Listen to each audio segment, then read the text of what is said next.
proudly we hail, and the twilight lies gleaming, whose broad stripes and bright stars through the perilous fights. Oh, the ramparts we watched were so gallantly streaming, and the rocket treadless, the bomb busting in air, gave proof through the night that our flag was still there.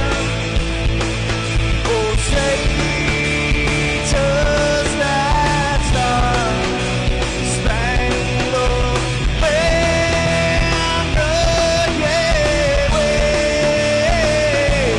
for the land under the frame, and the home of the brave.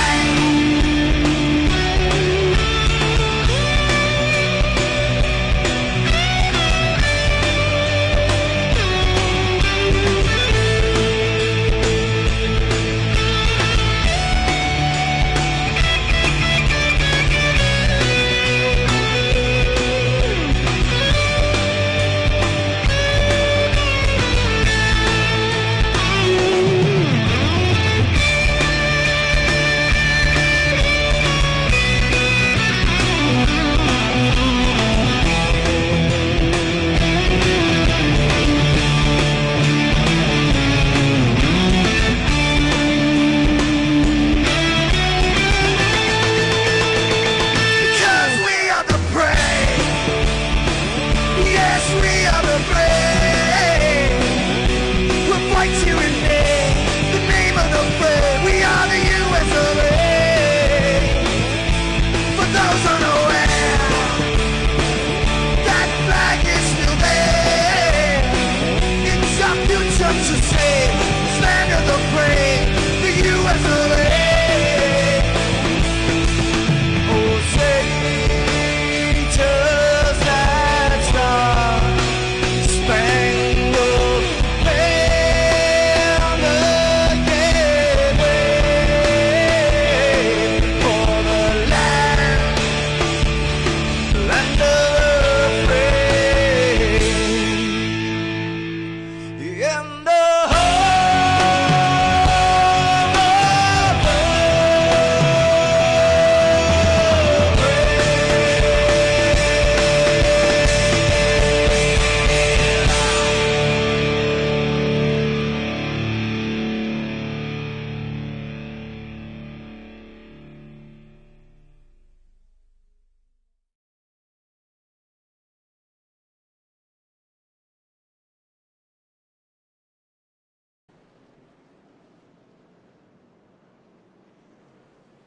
All right, welcome everyone live here on MaxSpeedTV. We got some Talladega racing here this evening. 100 laps scheduled. A little bit of problems from me setting up the room for the first time in 3 years, but sorry for those guys that got bounced. But here tonight, you got myself, Jeff Wood, going to be your host here with my co-host, partner in crime, Robert Panic Matisse. You'll hear me call him Panic, so get used to it on cameras, and you'll hear him talk a bit. Is Mr. Josh Medlock, Mr. DW there. He'll be getting us going this evening. So open hosted room. Theme of tonight is the Tanner Memorial Race. Remembering Tanner, you're going to see it on some of those paints out there. Miss Michelle out there, and Mr. Michael D'Amico's son passed away, and we've been running some memorial races every year in honor of him. So thank you, Miss Michelle, for putting this on. We are also in hosted, so we're gonna have a few names we don't know, a few paint schemes we don't know, and it'll be a good time. We'll have fun up here. We'll talk about NASCAR. We'll talk about whatever we can in those moments. But like I said, my co-host here tonight, Mr. Panic. What's going on, buddy? What's up, man? Good night here. Yeah. just hoping for some great racing. 100 laps is Talladega. We all know what it's about. Let's get that info up there. Let's talk about the configuration, some weather real quick, what we have on board this evening with this 2.66 mile four turn super speedway. And yes, it is a super speedway. Track temperature is getting up there though, Panic. Yeah, this is the my personally favorite flat out best track in the circuit. We ran here last weekend for the Loose Lug Nuts anniversary. Me and a bunch of others ran the wall all night. That was a blast. We were 3, 4 wide for the whole length of the race. So you can do it here. It's just the fact that what we see it tonight. Yeah, I mentioned a little bit of, the unknown out there, which is an open session. And I reiterate to those drivers watching that made the first room, didn't make the second room, or vice versa. It's a open session. We got guys from all over the world, and iRacing is slap full for entertainment, as it's about the only way to get your NASCAR fix nowadays with the virus going on. I don't imagine uh, we have a lot of things out there to do. So get to watch some good, truck action here at Talladega tonight and go on, uh, look up Fox Sports 1 or wherever it is tomorrow and watch iRacing and watch the professionals do it and our professionals on sim racing. It's going to be a fun night. Yeah, tomorrow's going to be the first of its kind. Watch it on FS1 about, I think it's 3 Eastern is when they roll off at Homestead. That should be a lot of fun to watch that. Been watching videos all day of Kyle Busch and Chase Elliott practicing. Man, it is so nice to have money. I need it. Yeah, those professionals out there are showing us, regular weekers up and whatnot. It's fun. About iRacing now is going to be a big thing. And, I say a big thing. We have 22, 23 bordering active viewers right now, and I want to say thank you to the fans for coming out. Like I said, it has to be boring sitting at home all day. At least we're offering some entertainment and some super speedway action. Always adds to it. If I haven't uh, offered any of the other info up, we do have two faster pairs for the drivers here tonight, just like last week on the 6th anniversary race. So we're gonna see some guys sticking around a little bit longer than usual if they crash out. So you can keep rooting on those drivers.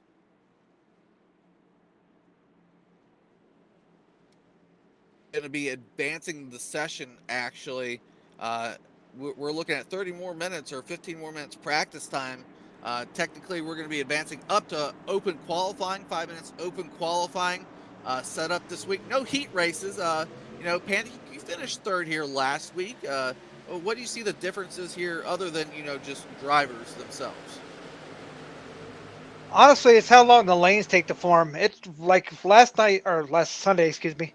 It took forever for that outside lane to come in, but once the rubber got laid down, we could actually run it, and it was better than any of the other lanes. So it's just the transition that this track is going to take, how long it takes to get rubber, and I know that's really weird saying that for a super speedway, but the more rubber this place takes, the more you can do the 3, 4 wide. Also, another lookout. Probably tires won't be that big of a deal tonight. Fuel will be, but I'll see them taking a lot of tires. Well, if we're watching the session right now, they're getting the bumps out because they're all over the place at this moment. If I think Mr. Medlock probably caught that big old wreck there. Uh, Good thing they're about to end practice anyways, but That boy was oh a big boy. one. All right, advancing session there from Ron. We actually do have active admins here tonight, so it's a little bit fun. We'll be able to police a little bit more. Usually, our admins are racing and trying to, help with getting people EOLs and what sort of things. All right, on to open qualifying. I think we're gonna have to, suit up here and go with Mr. Champion. Let's see if he puts some time on the track. Number 15 tonight, usually 87 under loose lug nuts. So uh, we'll be looking at Justin Michael if and when he gets out on the speedway. I think he's reconnecting at this point, hopefully. There may be a group going out right now. We'll catch those up if I can find them. There it is. Jason Lance, 86, usually 86 under loose lug nuts. Yeah, 5 minutes here at Talladega, not a whole lot of time. It takes about 3 minutes for this thing to get wound up, so you want to be in a pack. Yeah, here we go. Obviously, qualifying don't really mean much outside of the big pack, but like you said, Panica, even if you can just get lined up 2x2, should help with some aerodynamics wise. Being at the front, always a key thing here, and most of the time, looking at racing of Talladega on the sim. It's you know, what you got to do to stay out of the riffraff sometimes. Yeah.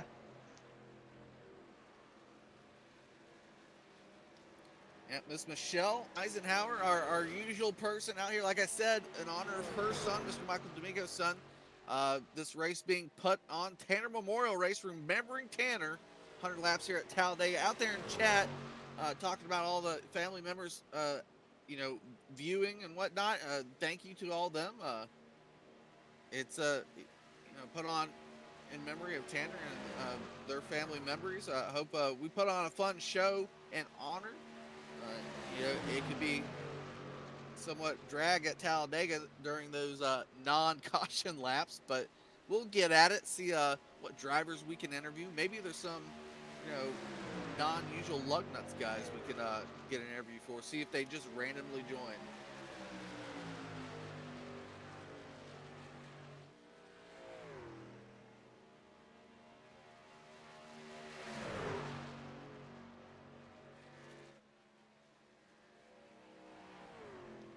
Top of the boards right now in qualifying. Dave Swindell, don't know if that's in relation to the Swindell family. I'm kind of hoping it is. But top of the board, number one machine. Usuals of loose lug nuts racing that fill most of this field. Mitchell Reeves, Jason Lance up there at the top of the board. Dustin Covington, Brandon Dorsett. You know, Panic. We're going to be talking about all race about what guys moves are making. They really do matter. But what's your take as we got a couple more minutes of qualifying, seeing some of these fast times come up? Uh, when do you got to make the move tonight? What lap are you going to say is the key move lap? Every lap. Yeah, I'm not hanging out. If I gotta run and I got help with me, I'm going for it every turn or every lap tonight. If you hang out and keep overthinking your moves, you're gonna end up on the backstretch upside down. Yeah, and that's a great possibility for a many number of drivers when we'll be in those pack style racings. We didn't get to see a green. I think we got one green flag pit stop last week, at least one, right? Yeah. So if they can get stretched out, this could be a different race if we don't see the cautioning every 10 laps like we did last week. That slowed down the race a bit, as is Talladega's mentality sometimes. But if they can get some green flag pit stops in, get stretched out, this could offer a different perspective of a race. Yeah, I learned last week you got to be ultra aggressive. So I don't know what the chances are of getting strung out green flag is tonight, but you got to be ultra aggressive at Talladega. The only way you're avoiding the big one is being the first car, or you're dead last. And if you're dead last, it's just watch it paint dry all night. Yep. You don't want to be strung out. So a lot of guys still trying to make moves to the top of the speed board. 30 seconds to grid. Like I said, Mr. Medlock's going to be joining us here on the mics to get us going at green flag. So we'll be hearing from him shortly after the grid. But wait for these times to finish up. Trying to start on time with my mistake in getting that race all set up. Just advanced the session, and now we're into this open qualifying time. Seeing better qualifying seconds here than last week, at least, down into the 51s. Yeah, really weird to see the Cup car be the slowest car of all three series. Well, a guy that wins a lot of races in lug nuts is going to be on the pole, and Jason Lance, a usual Saturday guy, being able to race here on this broadcasted event. In the trucks, usually see him in Xfinity. He'll be outside pole. Starting grid going to be coming up in the next 50 seconds.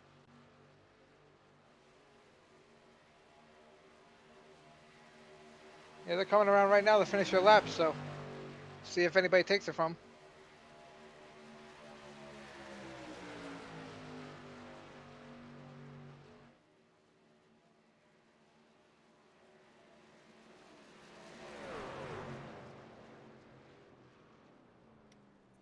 All right, finishing up this qualifying, seeing what's going on out here, getting ready for this memorial race, remembering Tanner. They'll take a few times to spin out here on the backstretch. Drivers are going to start loosening it up, sitting back in those racing chairs and seeing what's going on. Before we get into this grid, like always, I want to thank everyone that's been coming out here to MaxSpeedTV, viewing tonight's race and any future race on MaxSpeedTV. Obviously, there's a ton of stuff to go view uh, outside of loose lug nuts. But if you're looking for lug nut material, come on over, hit the Facebook page, go on the iRacing portal, sign up for lug nuts for the team. We'll be back league racing for the summer session starting next Thursday, this coming Thursday. So be ready for that, drivers.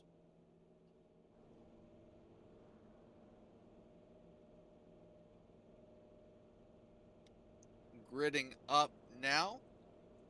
Give them a few more seconds before we hit this board. I'll click over that grid button.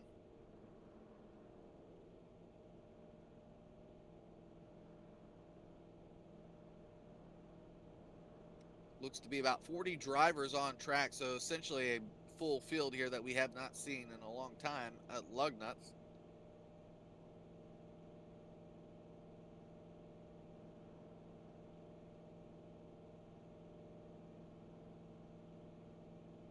All right, here we go. Giving it enough time. They got about 2 minutes to join up here. Mitchell Reeves, like I said, fast qualifying time, gets the pole, 51.350. Outside pole, Jason Lance, just a few thousandths off with a 51.358. Outside pole, 86 there. All right, down the order we go. Dave Swindell, third. Dustin Covington, fourth. Brandon Dorsett, fifth. Kyle Chadwick, sixth. Jeff Merck, seventh. Brandon Leary, a non-lug nut guy, so good to see him up there. Eighth, Robert McFarland, ninth.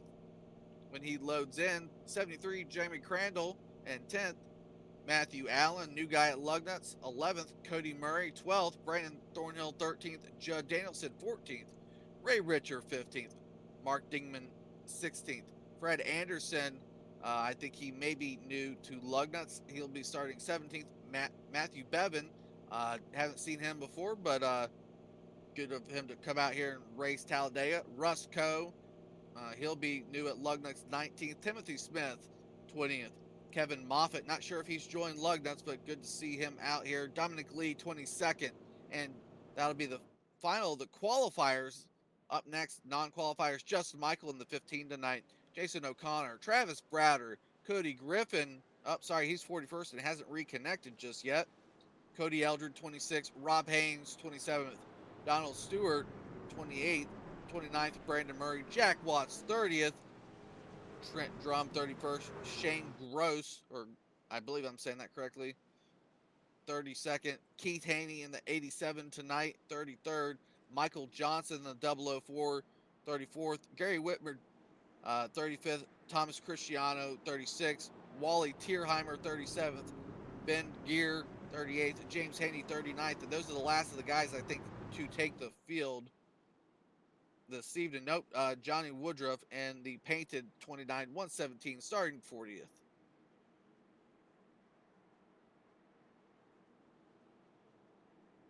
Well, Mr. Medlock's going to unmute there as we go down the back straightaway, going to get us kicked off and get rolling. We are going to have a 4-wide salute to start this race, so we're going to have a soft start out here, and I imagine they'll get lined back up and go green on the next lap.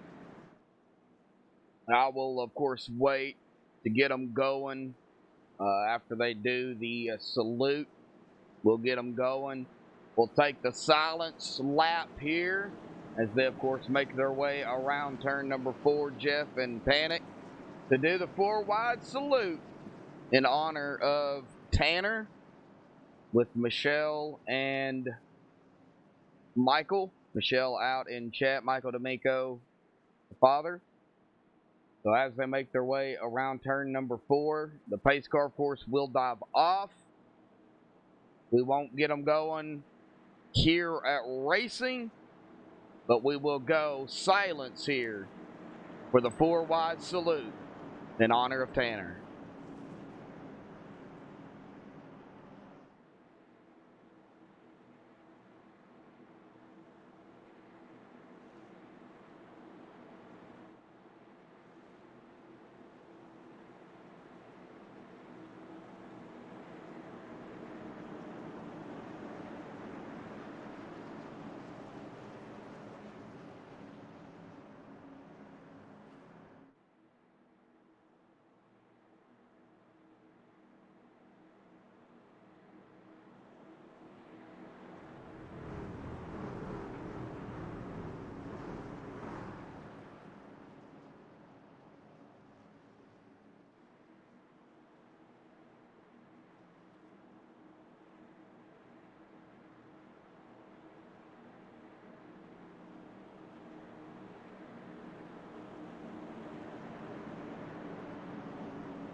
All right, Jeff, Robert, it looks like they're breaking away, getting double file, ready to go green flag racing here tonight.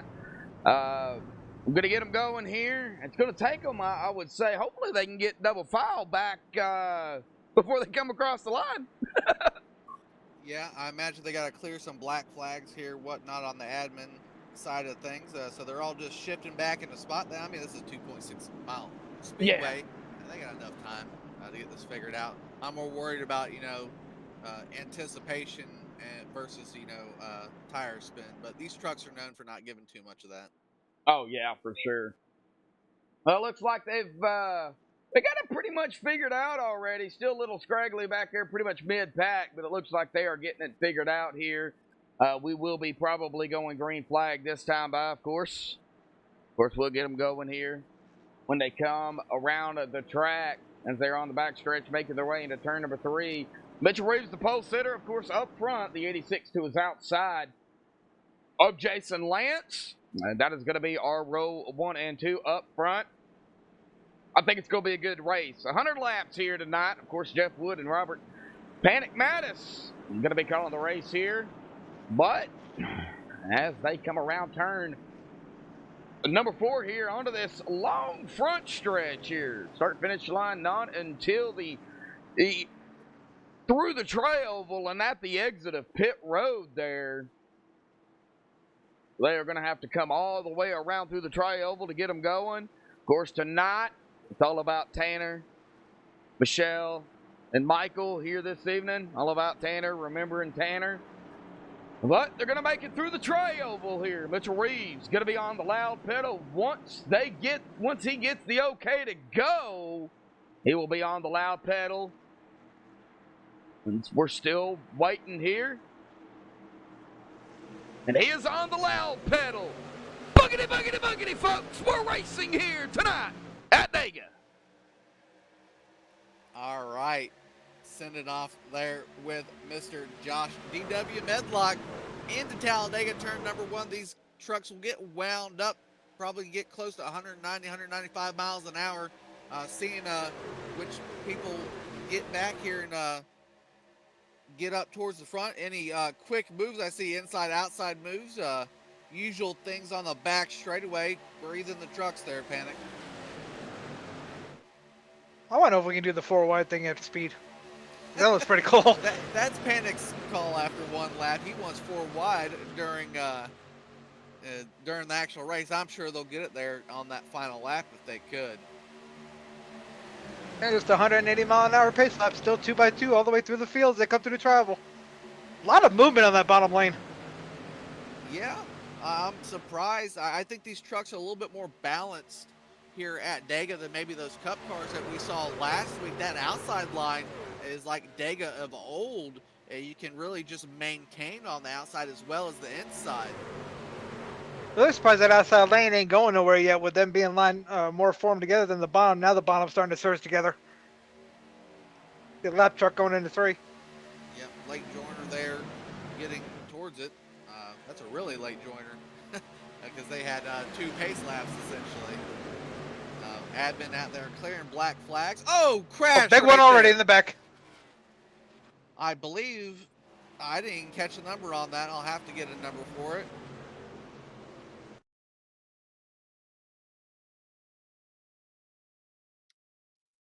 Well, anticipation, and then lap 1, you see a big old crash there. I did mention they had a couple fast repairs. My replay is not getting to anyone. Car number 37 going into turn 3. Timothy Smith, I believe, is 37. Gonna clip Mark Dignam. And Mark Dignam? Oh, wow. Let's see what happened. He was around quite a bit last week.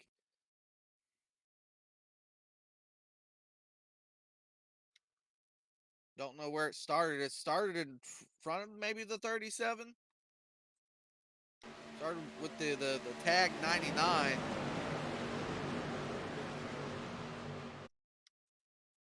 Which is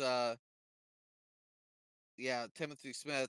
So yeah, he just turned him there, Panic. Oh yeah, flat out. No way to other look at that, unfortunately. for car number 37 on the board. If you're watching it, Mr. Medlock, what did you see on that? Were you seeing the same thing? Yeah, pretty much seeing the same thing. I was on the 99 or 37, whatever you want to, kind of look at it there. Yeah, Timothy Smith in that 9937 machine just looks like came up on the 914, I believe it is. Mark Dingman caught that left to rear there. Might have been a little bit of net coating there too, but unfortunately, that will make contact. That's going to send that 914 around. Mark Dingman going to go into the wall, and then of course there's a lot of other drivers involved in there. I can't catch them all, but several other drivers going to get a piece of the action as well. Yep, Yeah, I saw at least 5. Yeah, there was a little bit of a weird move. I didn't see no net code on my end, but that's also viewer perspective and whatnot. So it just looked like to me, Panic, that 99 or 37, however you're looking at him, he just pushed the inside of a car too much. That probably looked like he was breathing the corner. Yeah, just trying to fill holes already, and it's just way too early. But that's Talladega. Yep, Talladega, and it's unfortunate circumstance on lap number 1. Yep, if we're worried about getting a hold of type of stuff, looking for Max Speed TV content, hit that like button, hit the subscribe button, little bell notification, let you know when races come up. That'll probably let you know a whole ton, since there's about 4 to 5 broadcasters associated with Max Speed TV. So just make sure you know what you want to watch and when it's coming on. Here with this Tanner Memorial race, under a quick caution. We'll go ahead and bring up the pole sitter here tonight, as we're pacing quickly enough. That will be Mitchell Reeves. Hopefully I don't interrupt the team conversation with the O2, but talked to him last week, talked to him this week, a different type of scenario here tonight. Quick caution, but Tanner Memorial race. Mitch, how you doing there? No, not too bad. Have this Tanner Memorial car up front in P1 right now. Maybe we can keep it there for the next 100 laps. Yep, got a nice design there from John Hendrick, over the top designs. Loose Lugnut's boss there, put together a truck here this morning and looking real good. Like you said, position number 1, good qualifying spot. Best way to stay out of the mess, I think. Yeah, and to be honest, man, this race really isn't about who wins it. This is about Tanner. And the thing that kind of hits home for me is Michael D'Amico has been doing this stuff for a long time, and I've known him since I started back 5-6 years ago. And I hate that D'Amico didn't get to run this race, but I know he's listening. I know Michelle's listening. They've done a lot for the iRacing community, and mean a lot to me, especially D'Amico. He's been one of my best buds on here for a long time. I know he's watching. I know Tanner's watching too. So it's really cool to be a part of something like this, especially for people you care about, like Michelle and Michael. All right, Mitch. Any game plan here going into this race? Who you working with? I don't know if you know who Dave Swindell is, but he seems to be up there and working well with the rest of the usual crew. Is it a mismatch of who you got pushing with you now? Really, I don't know, Jeff. I mean, it's early still. That caution came out pretty early. As far as I'm concerned, we started first and we want to finish there. We're gonna try to stay up here as much as we can. But you know how Talladega goes. It's a roll of the dice. So we're sitting here right now and we're gonna try to stay up here. I know the outside's gonna be working, but we're still trying to learn. I've raced with Dave Swindell a little bit. I know we got some really good drivers in here. But we're just gonna try to stay up at the front as much as we can and keep this remembering Tanner 02 up in the front. All right, Mitch. Thanks for the conversation, buddy. Have a good race. Thanks, man.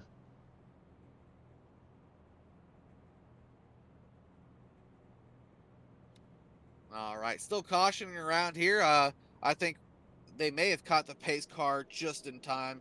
They weren't at the line just yet, so maybe a shorter caution here. Wish we had more to talk about over the first caution of people making moves. People didn't make enough moves, but thank you for everyone again for watching, hitting that like button. We really appreciate it. Like Mitch said, it's not necessarily about who wins. Obviously, it's good to win races, good competition spirit out here, but tonight is about remembering Tanner. See, just seeing if that pace car lights are going to go out or not, if I'm going to bring up someone else or not. There's a long way around this speedway. Two fast repairs, like I said. We'll keep a lot of the drivers in the race. Hopefully we click off a few more laps under green flag this time around. Looks like they're about double filing up, like the drivers know that we're coming to 1 to green here.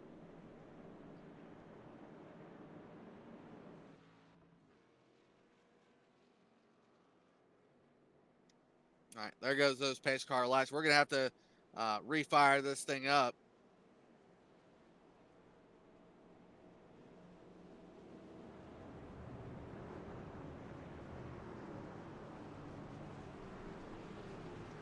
Mitchell Reeves' new outside leader is the one machine of Dave Swindell. So I don't personally know, but I think Mitchell Reeves does. Jason Lance now grabs the inside, and Dustin Covington, the 48, usually, and Loose Lug Nuts Racing will be 4th on the outside. And your teammate there, Panic, running solo here tonight. So he's got a lot of, ground to cover. Who's going to push with him and who's not here. Kyle Chadwick, is that a downfall for him, not having a teammate? No, I think it's actually an upside because if you don't have a teammate, you have nobody to work with, so you work with everybody. If you have a teammate, you're more focused on what they're doing. What do we want to do? What do we want to do this? How do we want to do that? Tonight it's just, all right, what am I going to do? How am I going to do it? You're going with me whether you like it or not. Stuff like that.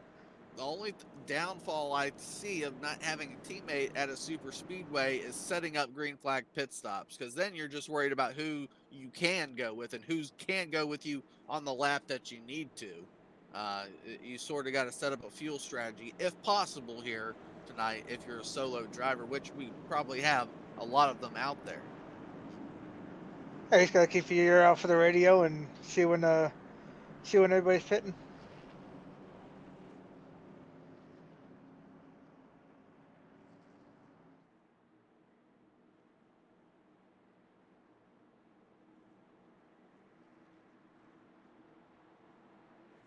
You ready to pace cars off here?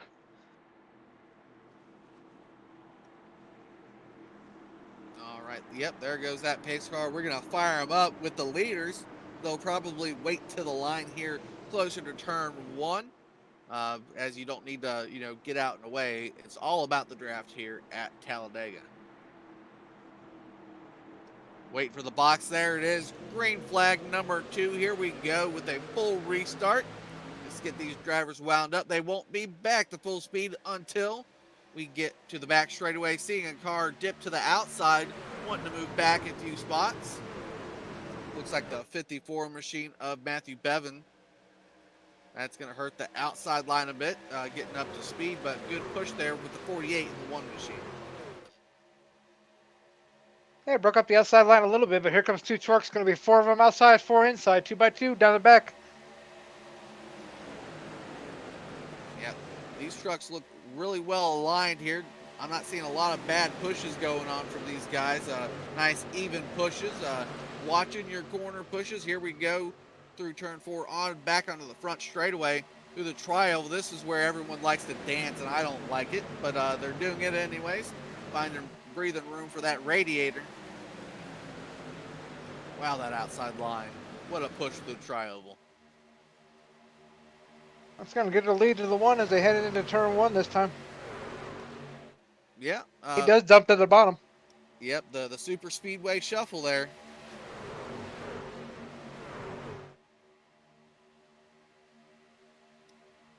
Here we go. Still Dave Swindell leading it. Let's see if Dustin Covington can get that help there from Jason. I believe that's Jason Lance. No, that is not. Getting used to these paint schemes here. That is the 9 machine of Braden Leary. 2 packs formed here, one the lead pack and then a little smaller pack towards the back.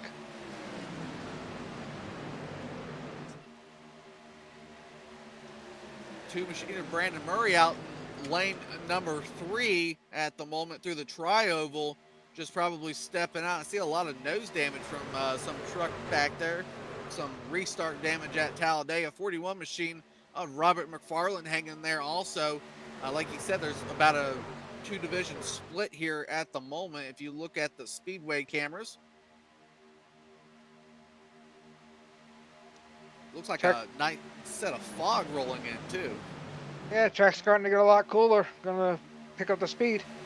I don't know if with the speed up, if that outside lane's gonna be worth anything. We'll find out later. Right now, it ain't. You see another truck going towards the back, running the third lane. Yep, 19 machine. I believe that's Dorsett here, even this evening. Leary, Dorsett, McFarland up there. McFarland's actually a decent super speedway guy to race with. I prefer him to. That's not McFarland, excuse me. That's Dustin Covington. But on to McFarland. Oh, a little bit of contact there with Ray Richer. Someone on that third lane looks like Jeff Merck, maybe. A little bit early for door-to-door. Oh, contact almost there with someone else in Jeff Merck. Told you, got to be aggressive. Yeah, you got to be aggressive. They're not really liking those guys in that third line. Covington's gonna take the lead down into 3.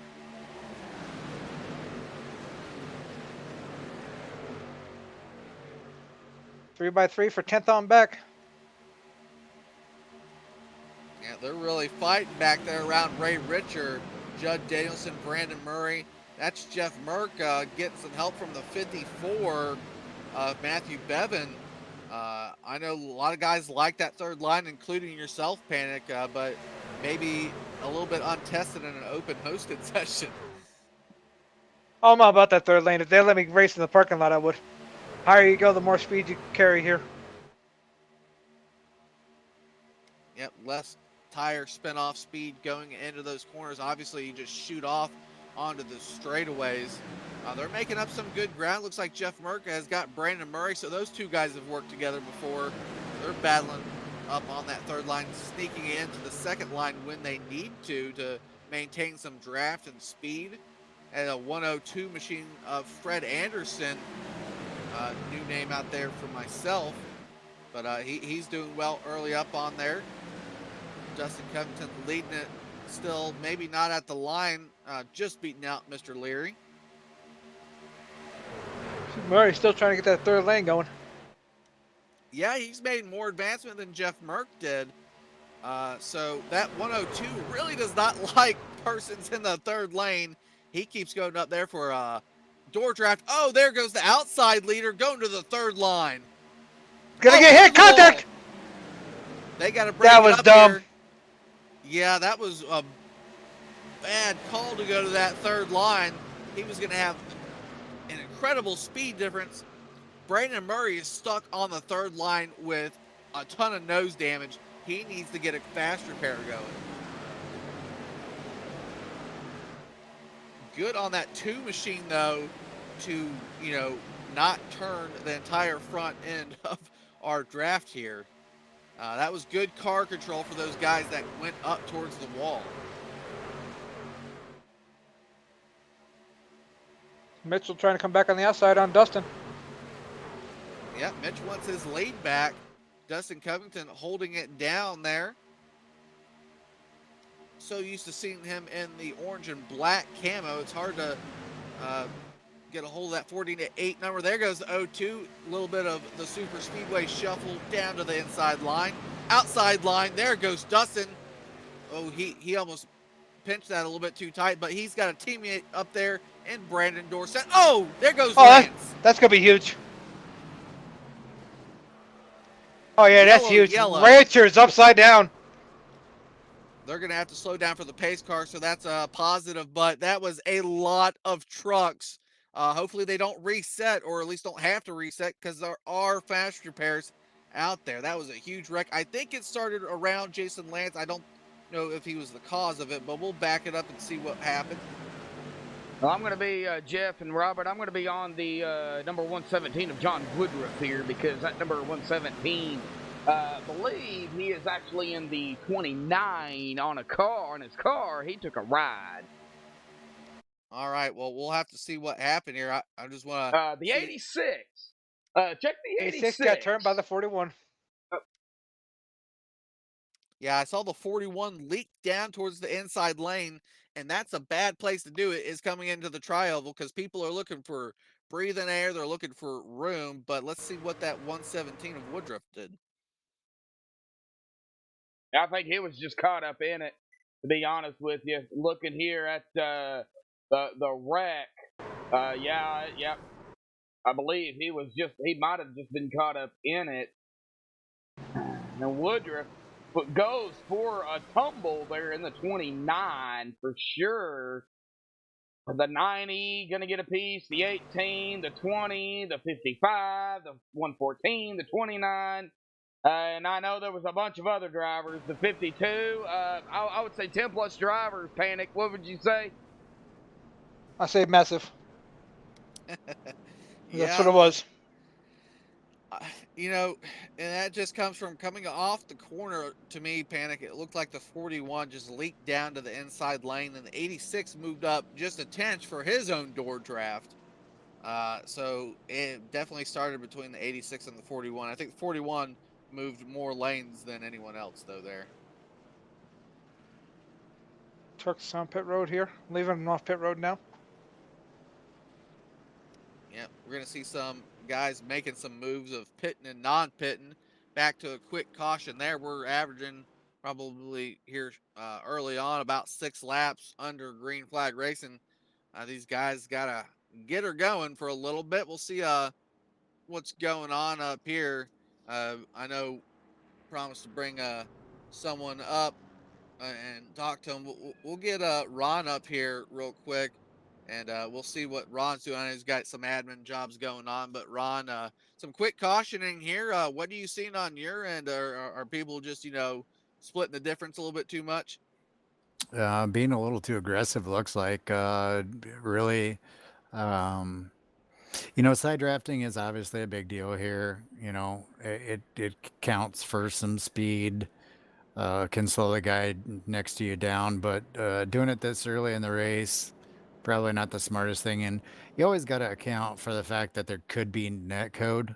So there was a little bit of net code, but there was a little bit of contact as well. So um, just gonna talk to these guys here after I get done up here talking with you guys about doing that kind of stuff when we're 15 laps into the race. Other than that, it's been pretty good racing. Yeah, a lot of mixing it up out there. Pitters, non-pitters here. We'll obviously talk to you at the end of the night too. So be prepared for that, Mr. Ron. We'll go ahead and let you go. Get talking to some of these race cars. Appreciate it. Hope the fans out there enjoying the race. Hope they enjoyed the salute, especially to two special people. We'll talk to you guys later. All right, Ron, real quick on the top of the box there, doing some spotting for his teammates and also doing a full-time admin job here tonight. Panic, though, we had that big crash, but we also had a mix-up right before it, too, I think on the previous lap with Brandon Murray and those guys on the outside that are actually probably a little bit thankful if they weren't already involved in that. Yeah, and if you're Brandon Murray, you can't really back out of it because you got a truck pushing you and he can't see what's going on. So surprised they hung on to it. Yeah, that was a really good save from the 2 machine, and I don't know who was pushing them at the time, but I think it was Brandon Greer maybe stepped out of line going for that 3rd lane. That's a huge speed difference when someone's just motoring up there on that 3rd line. Yeah, there's sometimes you can block 3 lanes, sometimes you can't. That was one of the times you shouldn't have. Yeah, I think they got to be a little bit more average on speed, but like Ron said, uh, we can call who's at fault. We don't like to call who's at fault too much, but sometimes it's easier than not. I did mention there was a lot of door drafting going on out of that turn 4 when that last incident happened. And Ron's right. You got to account for the net code. You got to leave an inch or two there. You can't bang doors like real life. Especially lap 15. I think that's his biggest thing. Racing's going to happen no matter which way you like it, but leave the racing for the end of the race. Set yourself up. Do what you have to during the race to get going. See what you got on the speedway of the night. But, on a racing side of things, a little bit early to be, making 2 big ones in a row. Well, I've got a question. There And you go this ahead, Josh. question is kind of addressed to you, Jeff and Robert. because you guys raced at Talladega. Now, I've raced some. What do you guys think is the most difficult thing here at this 2.66 mile super speedway? I think we're going to start with panic here. Tandem drafting. Tandem drafting is the worst because all you see is the back bumper. You can't see what's going on in front of you. You can't see 3 cars in front of you. Heck, you can barely see to make the corner. So if I'm tandem drafting Jeff and you check up to watch the pack in front of you, I can't see Jeff checking up. I'm in the back of him, and that's why we get these Yeah. problems. There's no hand waving. I wish they'd give us a little bit a button or something to push for your driver to throw up his hand, because that's what they do in real life NASCAR. And I agree with Panic. Tandem drafting is certainly a thing. Here, I'm going to throw this out now because I like to talk about it a lot too as a broadcaster. You're in the pack, you're tandem drafting, you're doing your thing in the draft. Stepping out your car for breathing air, I think, can be difficult because bumper alignment, as we advance the sim, as we advance in real life, getting these correct pushes centered on the bumper is quite a key thing here at the super speedways, unless you want to be upside down coming out of turn number 4. I'm just saying, along with tandem drafting, getting that good bumper push nice and even. But there's such a pro and con to tandem drafting. Tandem drafting, you will go 5 miles an hour faster than anybody here that's doing the regular draft. But like I said, the con to it is if you have to check up and you don't catch it in time, yeah. Yeah, good question there from Josh. I mean, out there in chat, if you're a usual sim racer, let us know what you think here, other than maybe something we didn't cover beyond drafting and breathing that truck and, bumper alignment. Maybe something that you don't like here at Talladega or Daytona or Super Speedway. I mentioned the, out of turn 4 and turn 2 a lot, making sure you get a good push there or a nice even push, and also getting loose there when you get all that air and you start breathing the vehicles through the front stretch in the tri-oval. That can be a dangerous spot too. And that is the most dangerous spot in this track is the tri-oval. And people say, well, what do you mean it's just a blank corner? No, it ain't. Because it's the part of the track that's the most flat, so the trucks are already moving around. The bottom lane itself, the tri-oval right above the apron, is the bumpiest thing you'll ever race at, unless you're at like Atlanta or something in this track. So if you're on the bottom already above the yellow line and you're 2-car tandem and you're bumping all over the place, well, now the guy behind you is hitting you. It just makes that truck move all over the place. I'm surprised that's not where they wreck all the time. Yeah, I mean, we've seen 2 crashes on the front straightaway. If this were regular racing at Talladega in real life, I think we'll have had a lot of action on that front straightaway. Speaking of Talladega in real life, that's in the chase. I saw an article out there today, switching over to real NASCAR as we're under caution here for a little bit moment longer, probably at least one more lap. Do we need to run the full season coming out of our current crisis? I don't know how I feel about that. I want to say no, but at the same time, I want to say yeah because you're missing Martinsville, you're missing Talladega, you're missing Bristol. Yeah, I mean, You don't want to maybe know my opinion. Go ahead. No, I'll just keep it to myself. You don't want to know my opinion. I will keep it to myself. Well, Logano put a good forth speech there about why you need to run it. I don't think I think you need to keep the chase schedule, obviously, but you know beyond that, it's up in the air and it's going to be a wild ride when we get out of our current situation. So I'm interested to see what NASCAR is doing. As all of sports has been on the eyes of football for whatever reason. People that can't even keep a distance from one another, they actually got to touch one another. Here in racing, we probably put wheels on track sooner than most sports. Anybody saying, "Oh, why don't they don't race without the crowd?" Well, because you need money. That's why. Yeah, those tracks need their money. That's for sure. Even with the lower attendance, they still cannot support it just on the sponsor deals alone. And those sponsors ain't making any money right now outside of racing. So big conundrum there, and probably financially wise, smart to cancel races at this point in time. We're going to be going back to green here with the Tanner Memorial live here on Max Speed TV. Again, thank you everyone for coming out. Had some good active viewership out here. Thank you for those views and hitting that like button, subscribe it if you want to. Pace car going to be going down here, going to get back to green on lap number 21 of 100 here around Talladega.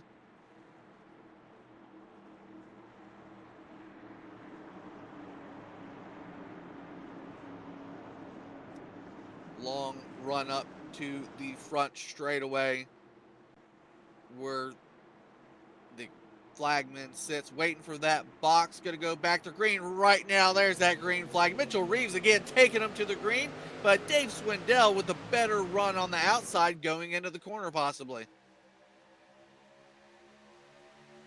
Yeah, outside lane with Swindell and Covington, the only two locked up right now. And as I say that, here comes Mitchell back on the bottom.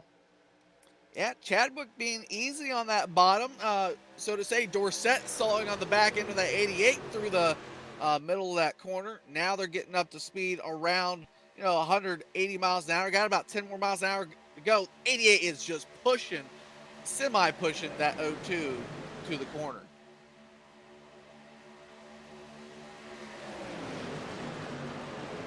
Going to give Mitchell the lead as they work their way into 3. Doesn't count yet, though. Yep, good top 6 right here pushing wise. I like the drivers I see there. A little bit of shuffling through the tri-oval yet again. I believe that is Frank Anderson. I'm going to say Anderson. Am I right on that? I got to look at my board. Anderson, yeah, Fred Anderson, Mr. Anderson there in the 102 machine stepping out of line. I would say the 42 is Bob Wells, but that is not. That is Kevin Moffitt in that outside line helping push. They're staying away from each other. I think Ron really pushed through about that door draft and stuff going on. It's getting really dark on the backstretch. Well, I mean, so myself set up the original first session, and they said it was going to be too dark to race. So we started the second session at noontime, and it is extremely dark for a daytime racing.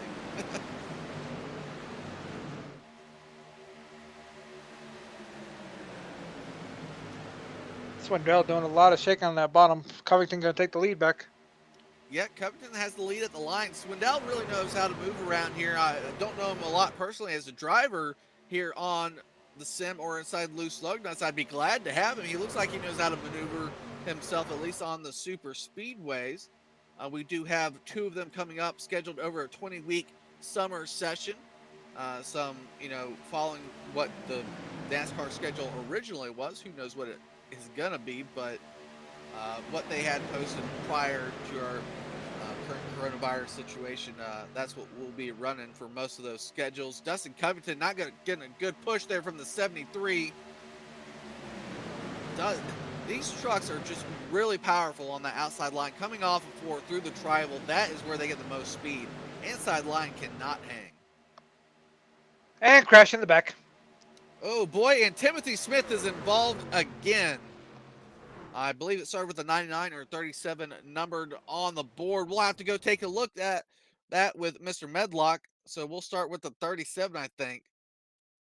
Yep, going to be on the 37 here of Timothy Smith. Going to take a look at it here on the MaxSpeedTV replay. That would be the 99 on the high side there as we make our way out of course turn number 2 here onto the backstretch. I don't know where it initiated at, Jeff, but still looking at it. He was sideways, but it didn't start with him. It started with the 60, and I can't get the number, the 901. Oh, there. The 60 and the 901. Okay, so let me see here if I can find the 60. Oh, the 60 of Jeff D. Mark. Well, that is a very, very familiar name here at Loose Lug Nuts, as well as, let's see, the 901 is going to be Matthew Allen. It looks like the 60, a little bit of 3 wide action going on back here in the back. Yeah, right there is where it initiated at. That's going to send the 85 right up into that 99 machine. And, of course, it was on from there. Yeah, really started with the 901 there, in my opinion. I don't think this the 901 knew where the 60 was at coming out of the corner, and that's why we saw that situation. But again, I'm not sure of this why or what happened here. It looks like the 60 machine was pushing the middle line. And the 901 came down and closed the door. Yeah, 91 came down and closed that door a little bit too late. 60 moves really into the corner. This is obviously off of my replay and Panic's replay. 91 just really didn't like the 60 push that middle. Yeah, he might not have known he was there, but he knew he was there when he came out the corner. Yep, Matthew Allen there. So two guys that are normally in loose lug nuts. Matthew Allen a little bit newer, but been around for a few weeks, learning the ropes of drivers. Um, you know, just a learning scenario there. Unfortunately, again, back under caution. Yeah, you're hearing Mr. Medlock's voice out there. You probably hear him a lot during those replays because it's kind of easier for him to give the play-by-play perspective of what you're seeing because it is on his end. He is capturing the race for us here on YouTube on MaxSpeedTV. So it'll be easier to walk through what he's seeing initially and then have myself and Panic break it down a little bit further from there. But hopefully some guys have some fast repairs left because we're what, 3-4 deep now? About that. Number 3. Yep. Let's take a look here. 3 cautions, 8 laps here currently. Still under caution. 75 laps to go. We still got a ways to go here, Robert and Jeff. 75 laps at this humongous track. From what I understand here at Talladega, you can actually fit in the infield when you're talking about football stadiums, all of the Southeastern Conference football stadiums inside the infield of Talladega. That is how big Talladega is, just to give a perspective of this track. And put it down into terms that I know of, aircraft carriers. I think you can fit 11 aircraft carriers inside the middle. This is the old, like the Eisenhower or. I'll tell you what, I'm pretty like sure that. it's 22 of them at pace speed. It seems like it's a 5-mile track at 70 miles an hour. Yeah. Still good racing, it though. does seem like that. Oh, we had a car pull over there. Mitchell Reeves? Boy, he had to run to the bathroom real quick or what? Potty break. Personally, I usually go on Pet Road and then go to the bathroom, but each his own. Maybe you see somebody showing their. Never mind. That's what I would assume would be a black screen, or he kicked the pedals too much and disconnected. There he goes. I think he had a pedal issue there, or a wheel issue, like he tore it off its mounts. A big possibility. I've done it too. You're wheeling and dealing on the steering wheel, and it goes to vibrating, and it just goes right off. All right. Well, I mean, I think we're another lap under yellow.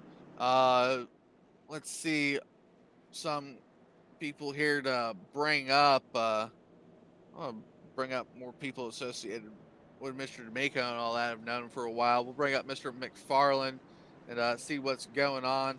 41 of Robert McFarland. Hey, buddy, we saw you put up some races earlier here today for the fans to come and enjoy. Thank you for coming out here tonight, supporting the Tanner Memorial Race. I know you've done a lot with Mr. D'Amico and Miss Michelle out there. So, again, thank you for that. And, hey, at least have fun out there. Yes, sir. No. Oh, there he is. Yeah, I'm here. I appreciate that. And yes, I'm trying to put together a group of drivers who have got a solid license, seen above, and anybody who does have a seen above, say 1400 and above, who knows a NASCAR driver, we're going to be putting up identical weather homestead practice tomorrow, 11 a.m. It is free. We are currently looking for a broadcaster, and we're trying to build a group of guys who want to race with the pros. We're hoping somebody will know a pro who will jump down and get some quality practice time with some hardcore iRacers who never get a chance to do that. So tomorrow morning, Sunday, 11 a.m. Eastern, there will be a room open for an exact weather Homestead Miami race. You have to be C license 1400 and above. And we will have that put up tomorrow. And I hope you join. And especially if you know a NASCAR driver, let them know. And the winner of the race, like today, will win a free large Domino's pizza. This is from Domino's TYJ. And if a NASCAR driver wins the race, he will win a free pizza, and the non-NASCAR driver will also win a free pizza. So possible 2 free pizzas tomorrow. All right, thanks for that, Mr. McFarland. Go out there and have a fun race, buddy. Thanks for that info there. Hey, thank you.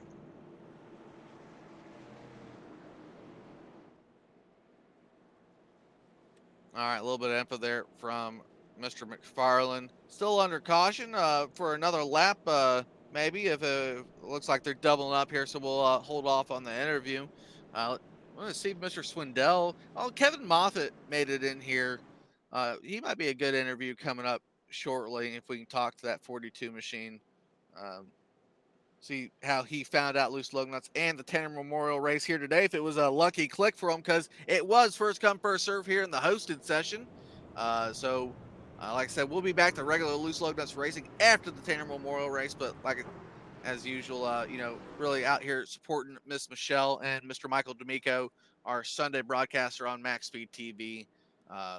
Big thumbs up to those guys. Thank you everyone coming out for joining us, and really just putting on a great evening. Hopefully our drivers out here get up in some sort of shape because they really haven't been putting their best foot forward early on, Panic. Talladega. Yeah, that's the answer, right? It's Talladega, man. It either goes one way or it goes the other way, right? Yeah, well, we'll see what they have left in this machine. I'm sure Ron was talking about, when we interviewed him about telling the drivers about getting down there in that door draft. That's a big thing. And now you got to tell them about 3 wide. Try not to shoot in the middle of the track or whatever that situation was, because we just want to see some green flag racing. We want to see at least 20 laps in before they start mixing it up.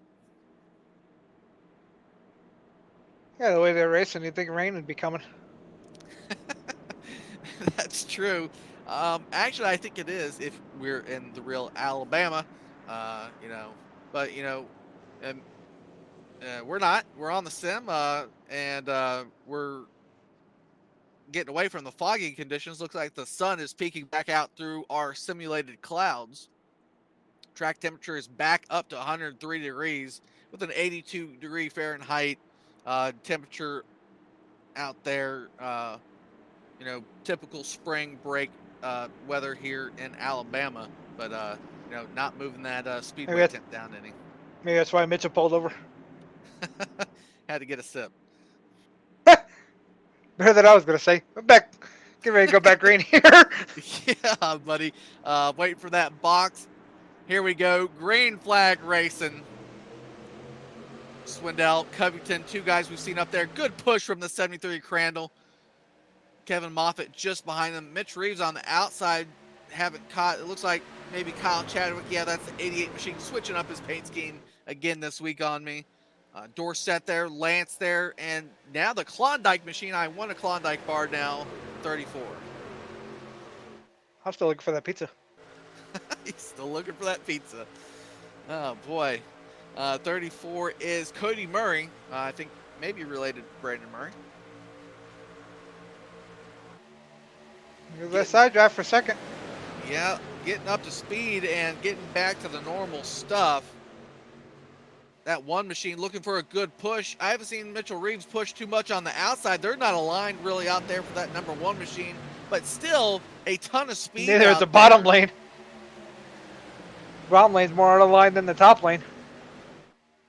Yeah, I don't think the 48 and the 73 have worked enough in line. 73 looks to have a little bit of trouble getting alignment on the back end of that 48. They're fast through the corners, but shortest way around the track on the inside line. When they get to the straightaways and through that tri-oval, that outside line is just lined up way too much. 73 continues to seesaw. Ain't an issue yet, but I feel like it's brewing. And we got a spin in the back. 77 that will be Jack Watts. That's where it started, but he was tagged from behind. Mr. Medlock will give us what he saw real quick. All Caution right. number 4. Is that would be a Talladega? Gonna go take a look at it here at a rear chase view this time, kind of get a better angle at it. Now the 37 in the Copenhagen machine. Looks like here, this, like I said, is a different angle than what I'm normally looking at, but gonna try to get a better angle at it here. So still on the 77 of Jack Watts, and it looks like they're gonna go 3 wide behind them here. And it looks like Jack Watt's going to come low, tag in there, maybe some net coating between the 420 machine. Oh, no, that's going to be some contact between that 420 and that 77 of Jack Watts. And I know you guys hate to, call out drivers, but, I call it like I see it. So, He just went up and dumped him. oh, yeah, right there. Yeah, there's no other way around it. He just did. Made some contact. The 77 goes around. And, oh, man, right there, we see the 85 there. Gonna get some net coating definitely on that 77 of Judd. And he's going to get a piece of the action as well. Yeah, from my end, it looked like Jack got caught up. He was in a checkup and then had to move down a lane. Obviously, I think there was enough room for the 420. There was no one behind the 420 to not check up yourself. A communication error between the 77 and the 420. I know back in the day, Panic, I don't know if they still do it. We used to call checkups on certain lines. But these guys they got to shake off the cobwebs of what we were at Talladega a week ago. These guys know how to do it. It was a semi-decent show last week, and now they just got to find something different. They got to fine-tune whatever they're doing. And they're lug nut guys. It's not like the hosted guys are coming in and making a mess. Some of our guys are doing the same. Oh, no, that one I'm going to blame the whole thing on 420 because they went into the corner. Jack moved down half a lane, and the 420 decided he wasn't making that corner. So I can't really blame a lug nut guy on that one. Yeah. It's just as it goes. Some people pitting, some people not at this moment. Looks like Covington Swindell stay there, as does Dorsett. A little bit of pitting action going on. If we do see some people pitting, we could imagine, 2-tire stops. Fuel probably the correct call as we go around cautioning. And you don't want to change up the tires too much when you don't have to. Correct.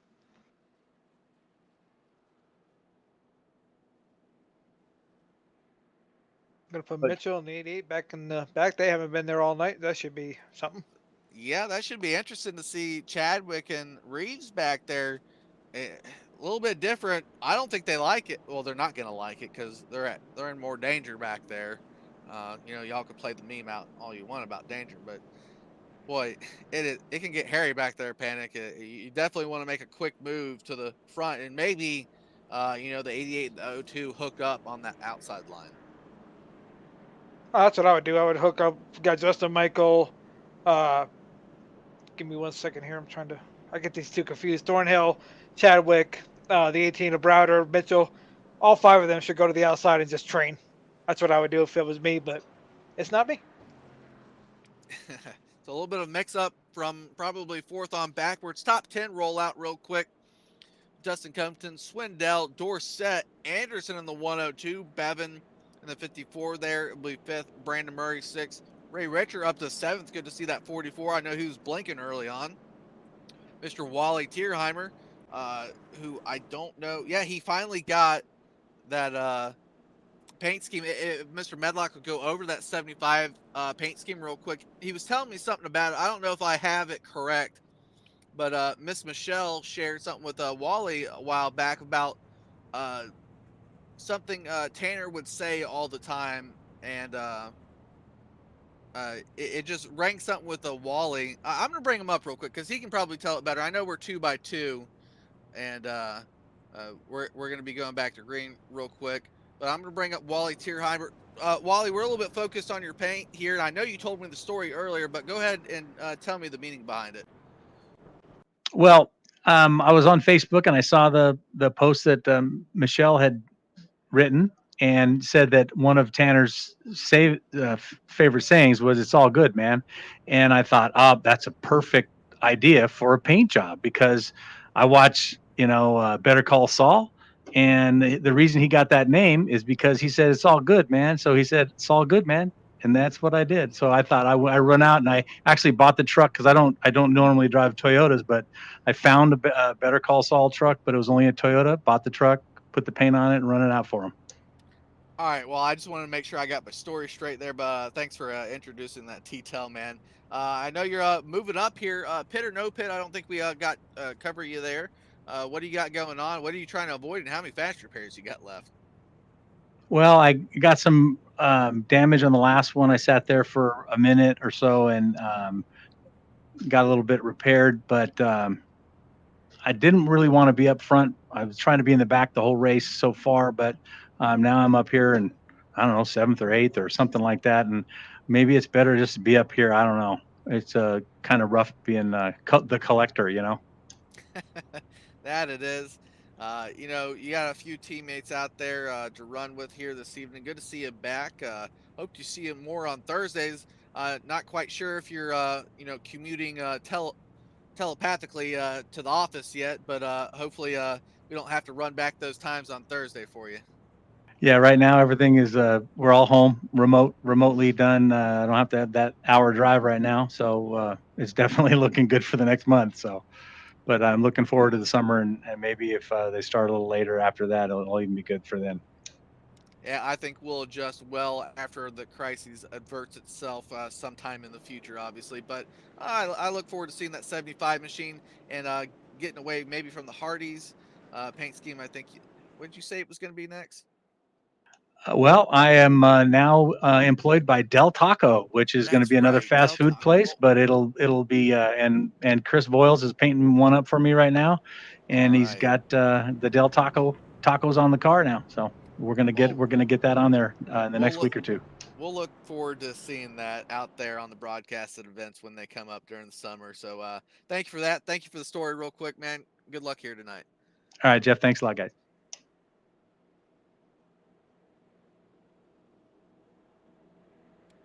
Well, I don't know about you, Panic. I kind of want Del Taco now. I don't know if you've been out on the West Coast. You know what Del Taco is. Yeah, we What's got Del one right up the street. What's Del Taco? Taco Bell. Yeah, Taco Bell, but Oh, I don't okay. know. They're Yeah, it's regular Burger tacos King to are, McDonald's. yeah, Ah, the okay. regular Well, tacos are pretty good. I live in Arkansas. I'm very familiar with Taco Bell, but not Del Taco. So You ain't missing Yeah. nothing. Oh, okay. No, it ain't nothing to write home about there, Josh. All right, guys. Good to hear from Wally and the meaning behind his paint scheme there. I hope I'll enjoyed that.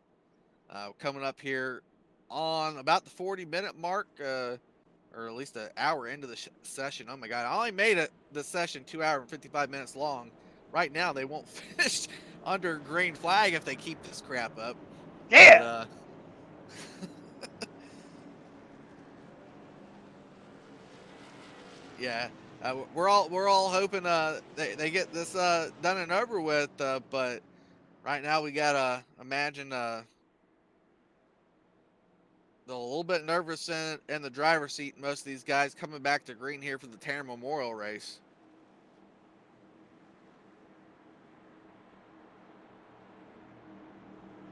Lap 35, we will see this green flag. Pace car is down and away. Waiting to see if Dustin fires it off early. He's not going to. He's going to wait for the box. There he goes a little bit early. Has a teammate behind him, green flag. Off green flag racing. This will actually kind of help it. I don't know, maybe Panic. Was it helpful last week?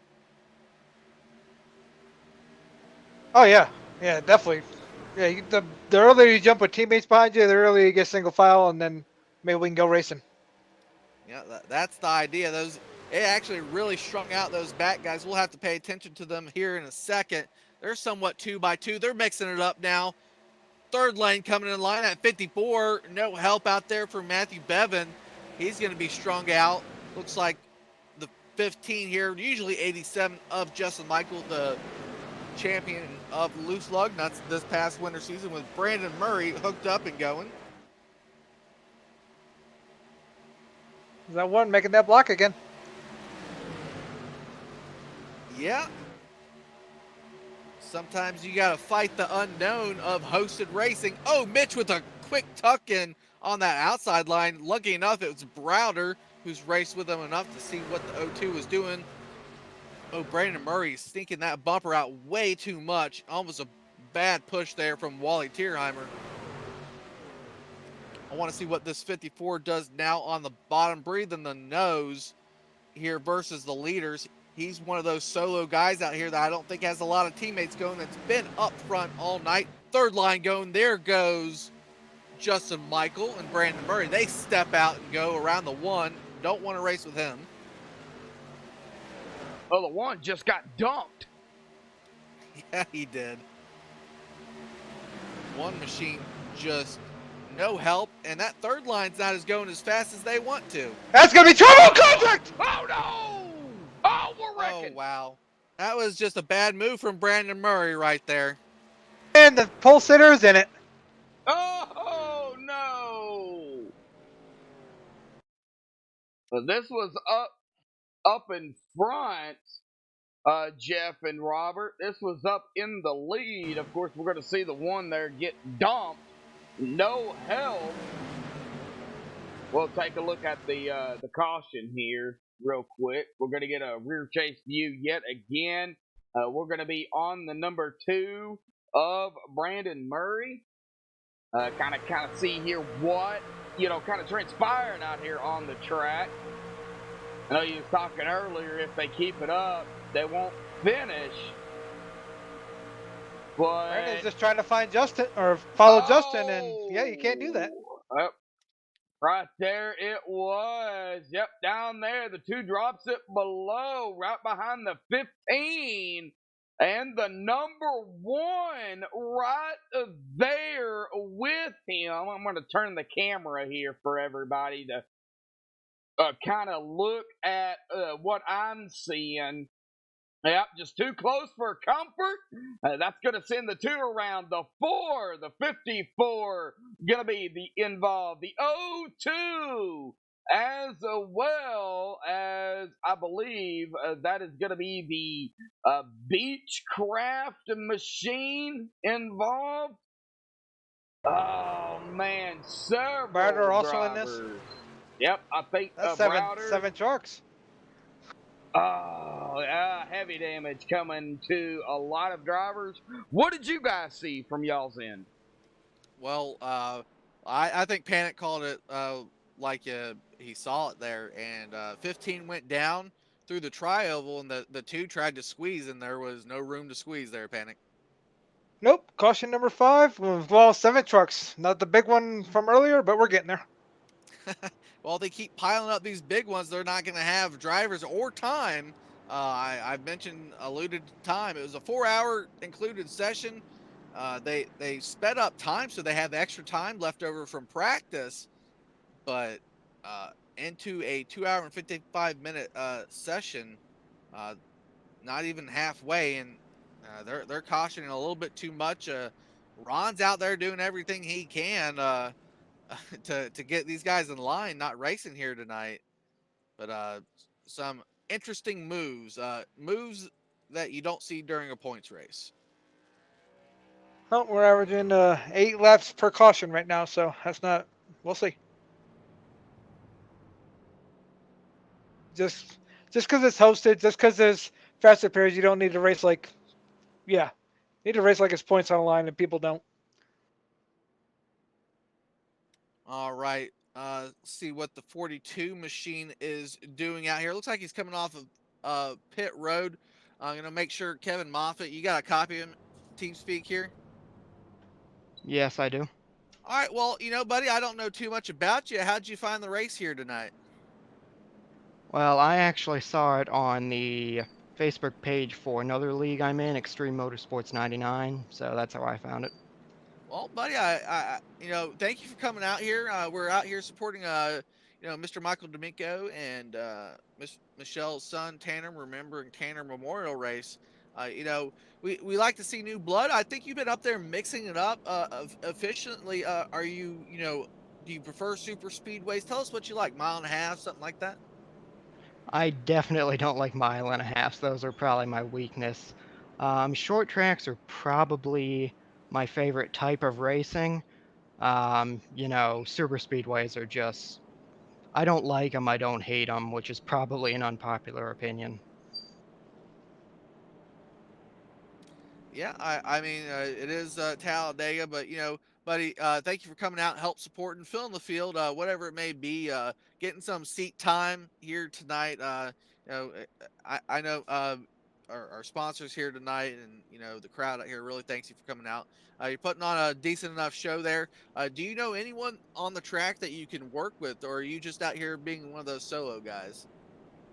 I did. I was going to work with Timothy Smith, but that kind of fell through as obviously his race hasn't gone how he wanted to. So now I'm pretty much on my own. Well, according to some people out there, working with everybody's working better than working with just one guy. We'll see how you do for the rest of the night. But again, like I said, thank you for coming out, buddy. We'll let you get back to the racing. 10-4. Thank you. 42 machine Kevin Moffitt there. Some guys pitted, some guys didn't. Jason Lance now back out to the front. Outside pole sitter here this evening. Now going to be on the inside with Justin Michael, Lugnut's champion there, going to be on his outside to restart. Still under caution. We'll talk maybe, let's see if Mr. Crandall's down there in that 73 machine. I know he usually sits in a room alone up here as I scroll through that y'all ain't seeing here on TeamSpeak. There he is.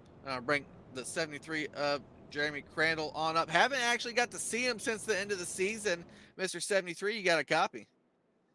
Loud and clear. All right, buddy. I didn't get to tell you at the end of the season. I know there was a bunch of posts made. Thank you for sponsoring that Saturday Xfinity Series coming in there. We had a great season of racing live on MaxSpeedTV here with Mr. Medlock calling most of those races. So, thank you again for that. Thank you for again coming out supporting, Miss Michelle and Mr. Michael D'Amico, their son, remembering Tanner Memorial Race here. It looks like you're up front. We've seen you pushing. Maybe a little bit seesawing a little bit. Are you uneasy pushing? Would you rather be pushed or be the pusher at this point? At the point, I'm just trying to make the best of whatever situation I'm in, trying to keep it cool. Just trying to deal with the cards that are given me right now. Yep. Seems to be the thing.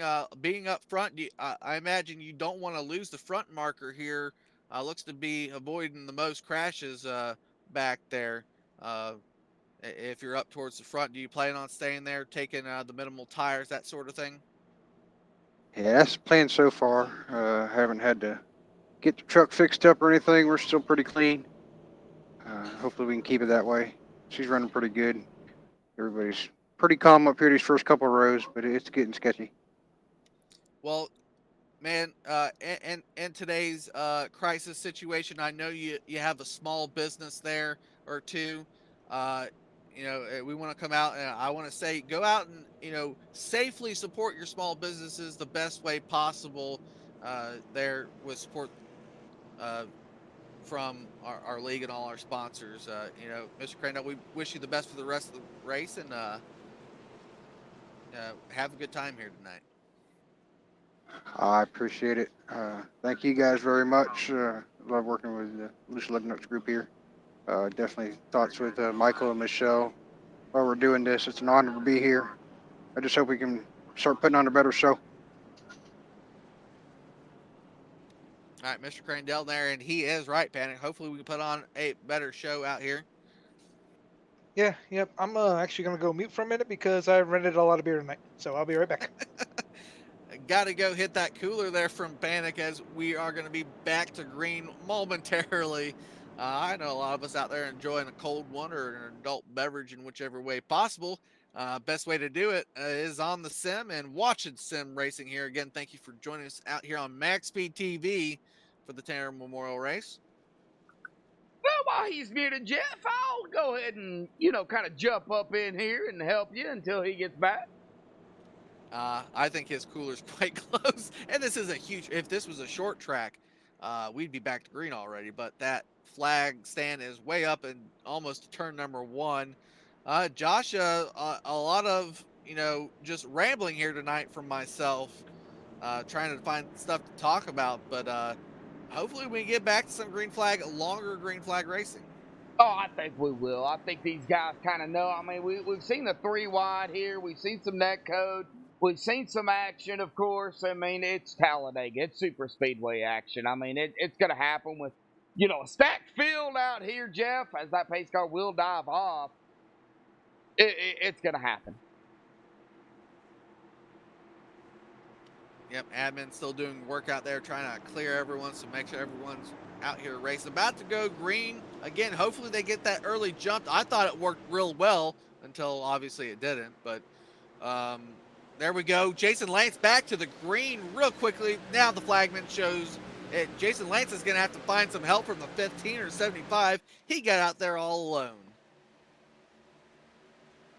Yeah, I thought it would help too, stringing them out, but then they'd all brought them back together. So we're gonna try it again. Yeah, and he's gonna be lunch. Yeah, he is going to be launched because that 75 is going to get right back to his bumper and have to hit him.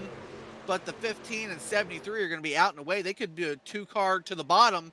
3 trucks. Oh, boy, they got to do this nicely. Oh, that almost did not work. See Chadwick trying to get hooked up to the 48 there. 15 dropped to the bottom. Now he's going to stay on the outside.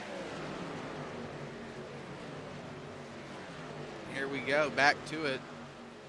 Yeah, that is Dustin Covington really changing up his front hood again on me and throwing me for a loop. Chadwick back to his usual truck paint, able to pick him up as the 15, also usual 87. But it's good seeing some of these new paint schemes out here. A lot of them from Over the Top Paints and Designs. You got a moment and you want some paint and you got a few bucks to offer. Go check them out. A lot of painters over there. Still rolling through it. Justin Michael to the lead. Crandell, I mentioned he was a little bit seesaw. I think he didn't want to answer that question I threw at him there, Panic. I think he'd rather be pushed. He's a little bit uneasy on the back bumper. Yeah, but he's making it work for some weird reason. He's seesawing, but he's still getting Michael out to the lead, and Chadwick is all over the back of Covington, and they're not going nowhere. Yeah, I'm trying to see if maybe the 88 has a spoiler damage or something, or maybe it's that gap in the air that Dorsett is leaving on the back end of the 88.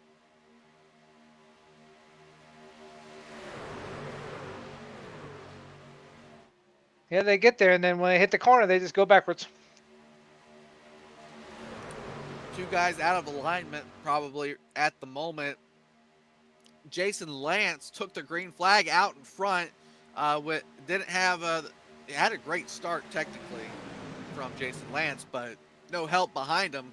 Finds himself 3rd in line on the inside position. So I don't know if that was I thought it was a great start. I was hoping someone went with him to help the 2x2 draft.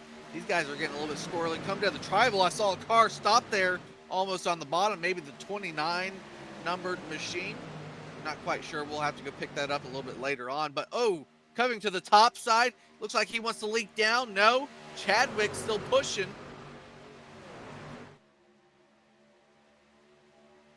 Two by two through the field here. 60 machine and the 117 machine off the speedway.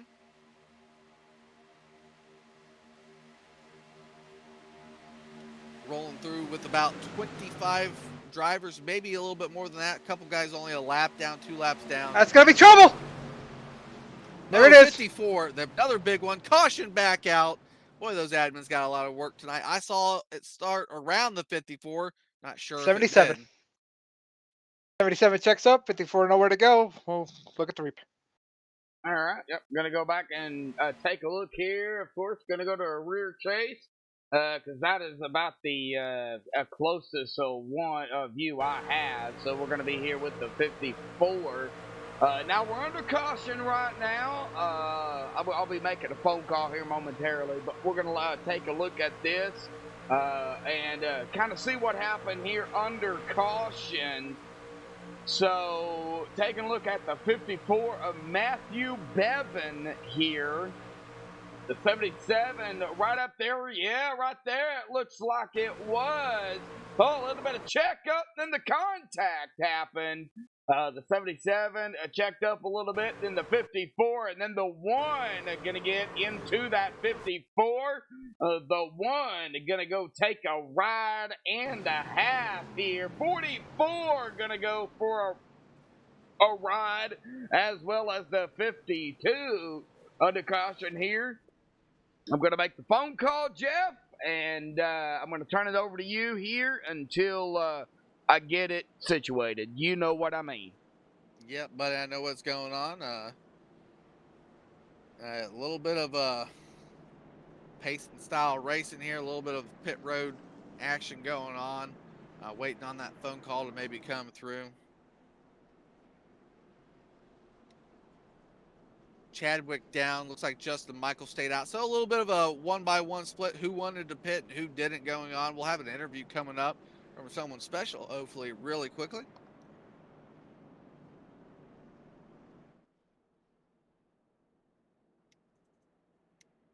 Not much you can do with those types of situations there. You mentioned about it, Panic, about tandem drafting. It's just one of those things that was the checkup spot that you were talking about. Yeah, and that's you just can't check up that fast. Well, I know we're under caution here, but I have on the phone with me here tonight Michelle Eisenhower out there, the mother of the late Tanner Eisenhower. Michelle, I know you're nervous. Don't be, just say a few words if you want to, and then we'll let you go, of course. Go ahead. All right. Hi, everybody. I first off just want to thank you all so very much. This means more than you'll ever know. Tanner was love, light, joy, just a really awesome human being everywhere I know, and he's here with us tonight. I started as an iRacing fan 6 years ago when my son died, and I want to thank Loose Nuts, KMA, also broadcasting, MaxSpeedTV. You guys have been there for me at every turn, through every ups and downs. And all of you in chat, I love you, and I thank you so much. So thanks for being here, you guys. I'm really grateful. We're grateful. Dawn and I and our family, my mom, just want to say thank you. All right, Michelle. Well, we appreciate it. From MaxSpeedTV, from ASN, from KMA, from everybody out here, our condolences. I know it's been a while, but still, it hurts each year and each year and out. Glad to have you out there. Good friends from everybody out here. You have the support here on iRacing from Loose Lug Nuts, MaxSpeedTV, ASN, and from everybody. So if there's anything you need, you know where you can go. As a good family, all I can say, I love you all. Thanks so much. Let's race. Have a good time. All right, Michelle. Glad to talk to you. You too. Thank you, honey. Uh-huh. Well, that is a special interview there, Josh. Probably first time I've ever heard Miss Michelle. I think she's got on TeamSpeak once before, but first time I've heard Miss Michelle in a long time. So good to hear from her. Thank you for those kind words, Michelle Eisenhower. And we do really support you. You're probably, I think, the #1 iRacing fan out there. You create pages on Facebook to get people involved, and from a league perspective of Loose Lug Nuts, we do really appreciate it.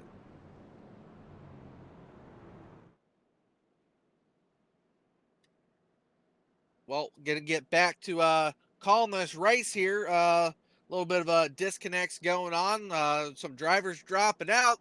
Field's getting shorter. Time's getting, well, I would say shorter, but it seems longer there, Panic. Yeah, still got an hour and a half left to go in this, and we still got 53 laps to go. So, we'll see. Good, maybe not. Well, here's the all-important question: did you bring enough beer back to the announcing booth? Oh yeah, but the only problem is you rent it, so never buy beer, you just rent it. That is for sure. Well, everyone out there watching, take that moment to stretch those legs and arms and get ready. to go back. I had another interview lined up, but I think they disconnected here. Well, there goes the 54. Unfortunately, here this evening, we're widening those drivers down. With the amount of, I thought 2 faster pairs was quite a bit excessive. Maybe I was wrong. No, I still think it was a bit excessive.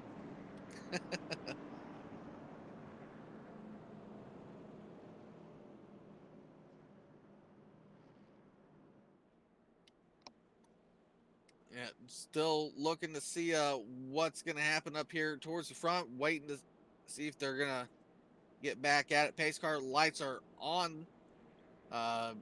Probably have, I imagine, more time to interview at the moment.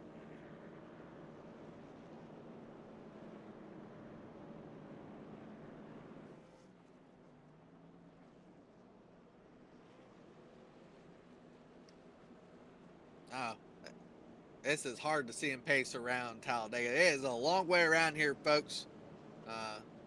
Go and get yourself like those ice cold drinks that you need. Pace car lights are going out. We're gonna have them 2x2 here, unless they pitted on that last lap.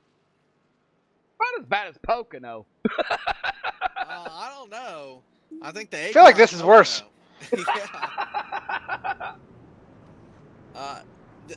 I think if we weren't counting cautions, it would be a little bit different. That's an interesting theory. Let them go for 20 laps and see how many laps they could complete under green without counting caution laps. Maybe a fun thing for Pocono future, because that's a good thing to bring up. How big and how sometimes boring Pocono could be, but that A car and its package now offers a little bit of excitement.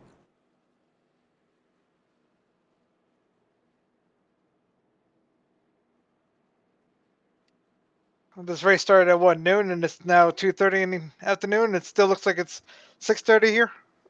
This fog is coming back.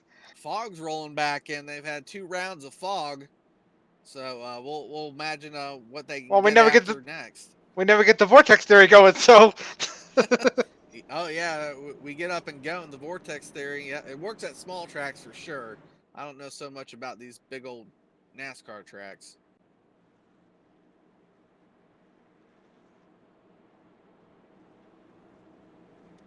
Still rolling around here. Top 10 real quick. Justin Michael, Dustin Covington, Jeremy Crandall, Brandon Dorsett, Wally Tierheimer, Kevin Moffitt, Cody Murray, Ben Gear, Jason Lance, and Russ Crowe out there. Seeing some people all leak in, looking inside the top 10 at this point. Donald Stewart, Michael Johnson just sitting outside of that in 11th and 12th. Pace car down.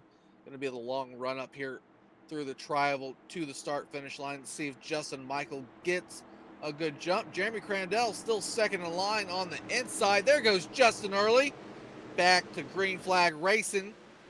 Gonna see the green flag come out right about now. There it goes. Gonna get a good distance here. It's gonna help these guys spread out. I know those admins are jumping all over them.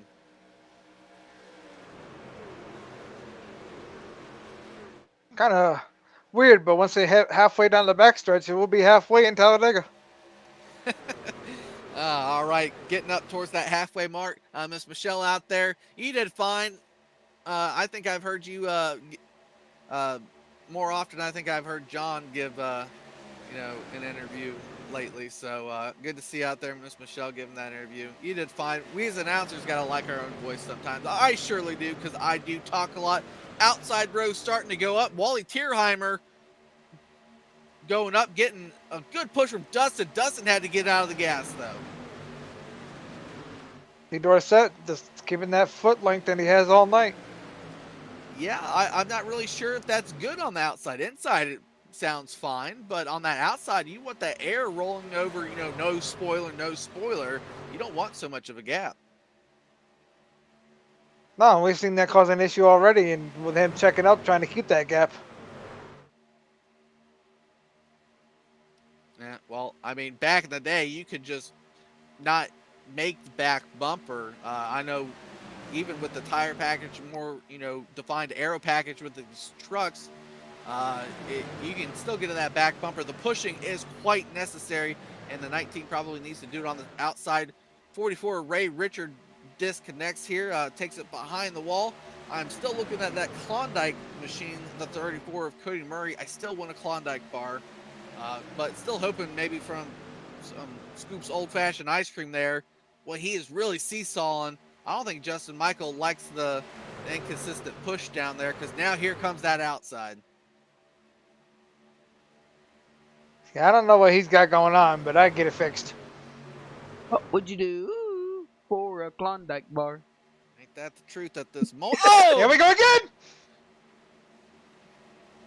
Boy, Josh. Oh, No yellow, no yellow! no yellow. Wow. Oh, boy. I wouldn't be surprised if someone stopped at this point. I wouldn't blame them. Well, I'm going to go ahead and take a look at it here on the Yeah. MaxSpeedTV replay. We're still under green flag here, so I want you guys to keep live while I look at this on the replay. So I'm sure we're going to interrupt each other as, I look at this. So go ahead. I'll go ahead. I'll keep it live. You go ahead, Josh. All right, well, I'm going to go ahead and look at the replay here. I'm going to be on Wally Turheimer in that number 75. Oh, man, hard lick there into that outside wall. Might have been some either contact or net coating there. Not going to get a good angle at this, but he does come down and makes a hard lick there into that inside wall as well. It looks like Cody Murray also going to have some engine damage as we go back live up front with Justin Michael, Jeff Wood, and Robert Panic Mattis. Yep. We almost had another incident while you were reviewing there. So I was going to let you just keep talking because, boy, they are just doing everything possible to bring out cautions at this point. Those guys that suffered damage on that are probably a little bit ticked that there was no caution, but so goes the new mapping of cautions at the sim. Oh, don't worry, they're working on it. Yeah, they're working on it. They're back 2x2 dooring, and wow, we're running for a championship, right, Panic? Running for the rain right now, it looks like. Oh boy, I hope these guys get back into shape, because it's just not a good foot forward for our racers here this evening. A lot of contact, unnecessary contact. I keep mentioning that 73 seesaw, and that's not a problem. He's doing just fine. What would you say happened to Tierheimer? Did he just get a bad push out of the corner? I don't know. I didn't want to get a really close look at it, Jeff, because we were still under green. When you're under green, you got that pressure of something could happen. So, I mean, he could have got a bad push. Could have been some net coating on the rear end. I don't really know. I'm just going to call it bad contact, and they're still mixing it up. Panic, if you're going through this moment right now as a racer, and I covered it already of when I want to breathe the truck. When do you breathe your racecraft out there? Do you wait to the corner? Do you wait for exit, tri-oval? What is your safest place to breathe the truck? All around, because they're single file right now. You don't have to push. So you can do what the 42 is doing to the 73 and just sit a foot behind them, and the truck won't overheat. I don't like all that poking out stuff, because then you end up looking like the 73 and nobody's going to go with you.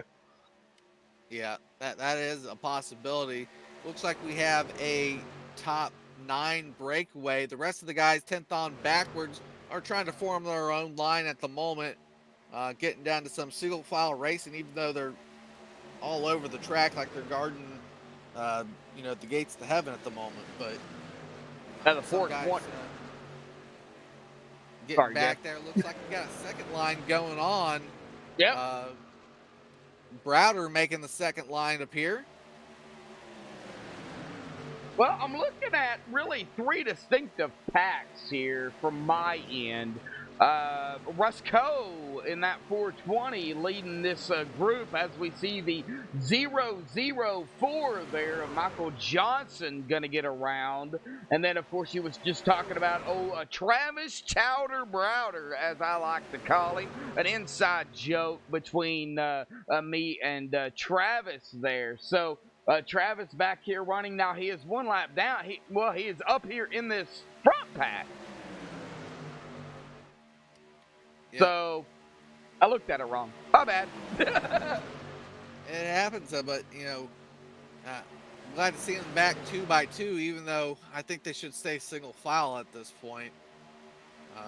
They haven't shown 2x2 or 3x3 racing as well as they did last week. Racecraft is a little bit antsy. A lot of people finding a little bit too much time on their hands, maybe. But so goes sometimes at racing at Talladega. Browder making a good move, just not getting that solid push. Dorsett easy on the push. Maybe a little bit of spoiler damage for that 19. Wow, he got a solid push from his teammate there of Dustin Covington. 58 laps in is the longest green flag run of the night. 10 laps. Don't jinx it, Panic. Oh, I'm jinxing it. Well, I've got a question here, and I know Jeff earlier. We're green here. We're two by two here. I'm going to kind of throw a Panic here under the bus here for a moment. A Panic, how did you get the nickname Panic? We really want to know here on MaxSpeedTV. I was on a T-shirt in high school that I wore, and my buddy called me it, and it just stuck. Okay, well, that's what it was. That's what it took. So, an interesting fact there on how Robert Panic Mattis got his nickname. Yeah, I start every session here on MaxSpeedTV or wherever I'm with Mr. Old Panic, and I introduce him by first name first. It's probably the last time you get to hear me call him by his first name, and otherwise, I don't know. It's always been Panic to me since I entered Loose Lugnuts from day one, race number 1 on iRacing. So we've always called him Panic. Still going around 2x2 here. Browder moving up slowly on that outside line, nice and safe as they go, as we are dwindling down some racers about halfway through our original starting grid. Second pack keeps losing touch with this first one. Down to they're 5 seconds. They're not really getting in line. Here they go. They can get 2x2 racing, but I'm worried about the second pack. Obviously, we can't discount cautions, obviously, through this race, but if we go green flag here, that second pack is just going to be off on some of those timing sequences. And the weird thing about the iRacing server is you have to be double wide to catch front pack. Yeah, it doesn't work as well as you would think it would, aerodynamically speaking. In the real life, if you're hooked up on a super speedway, 2 drivers can make good speed. A 2x2 pack can make great speed.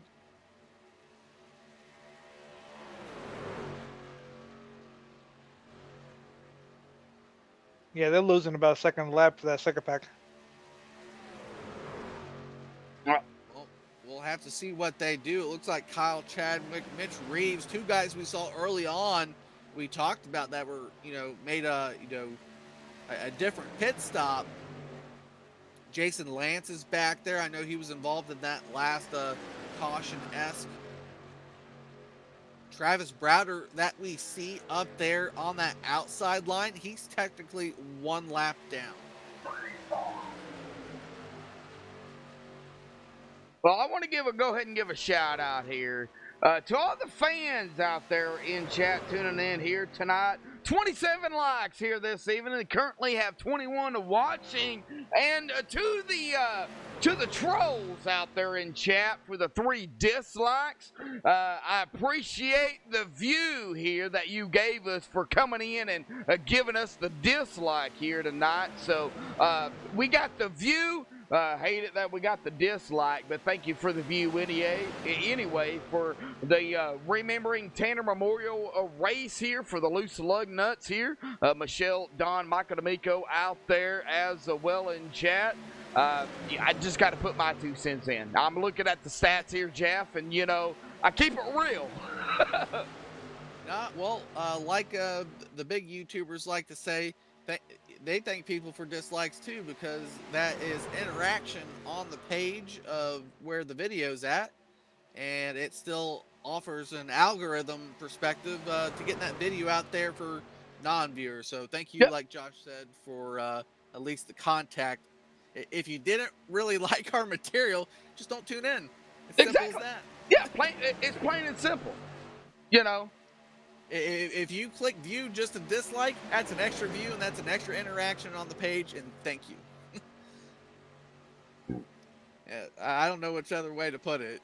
People don't understand that YouTube algorithm. I don't really, but here we go back to the racing surface. Justin Michael really dominating the front here, Panic. He's not getting off that inside line. That outside line's not going anywhere. We talked about rubbering in with the A car. We're at the truck this week. The outside line looked great. Do they just not have a lot as Travis Browder ducks? No, the pack's too broken up to do anything. Even that outside lane's going to dwindle off here in a minute. Everybody's kind of content. I mean, I would be too. We've been running around here for 2 hours almost, and an hour and 40 minutes, and an hour and 20 of it's been caution. So I'd be content running the bottom single file too right now.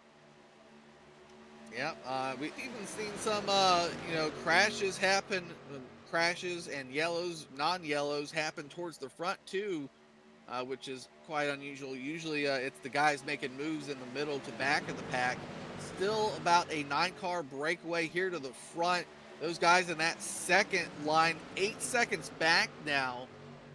Russ Crowe, Mitch Reeves, Kyle Chadwick mixing it up back there in that backpack. But if you're in this front pack here, you still have to pit at least 1 to 2 more times under a green flag. 75% fuel here this evening on the truck. I think it's a good timing sequence. You don't really have to worry about tires. You don't have to worry about anything but putting fuel in that truck under a green flag pit stop. What happened to Russ Coe? That 420 machine just knocked off there. I was just talking about him. Not quite sure admin perspective there. Let's just put it that way.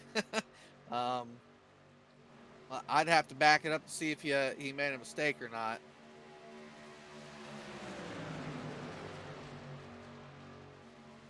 Ooh, Justin Michael.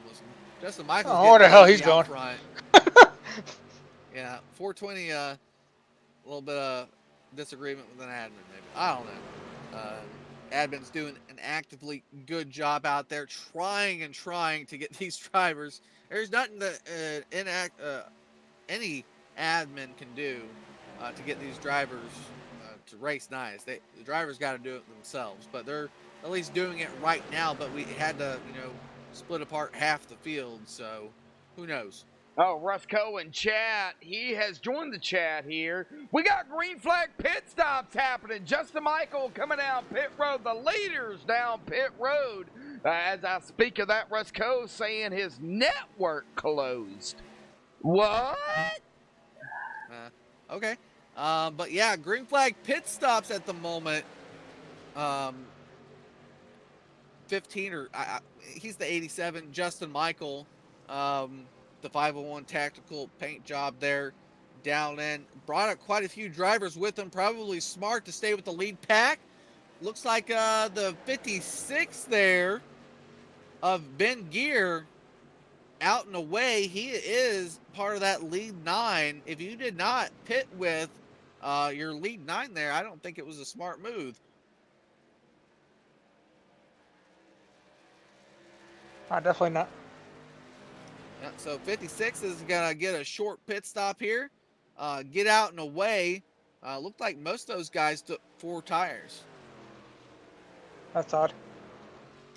Yeah, it was a longer pit stop, so I'm just assuming 4 tires, 2-car tandem there with Justin Michael and Ben Gear. The rest of the pack will catch him here in a half a lap or so. dwindled down a few drivers. Does give Mitchell Reeves the lead right now is because he hasn't pitted yet. Yeah, Mitch Reeves and that backpack. Now we're going to take our attention towards them. Mitch Reeves, the technical leader, it looks like Brandon Thornhill in that 68 machine, I believe, is a lap down. So he's probably paying for a caution, even though I don't want to see a caution. It would be beneficial for that 68 machine. A lot of the early guys we saw up here, Panic, that start the race, Chadwick, Lance, Mitch, they're stuck back here on a different timing schedule. Yeah, they pitted. I think they pitted when the caution came out the last of it, so they might be staying out here for a while, but I don't think they're gonna make it. No, I think they're just in and hoping that they get on a better loop than those other 9 guys that were ahead of them. It's like maybe Brandon Murray steps out a bit, looking for some clean air. Thornhill still leading the pack around a lap or 2 down.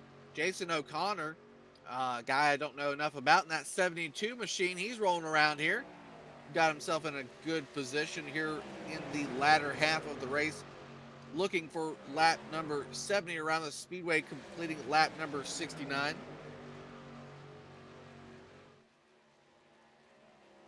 $31 to go.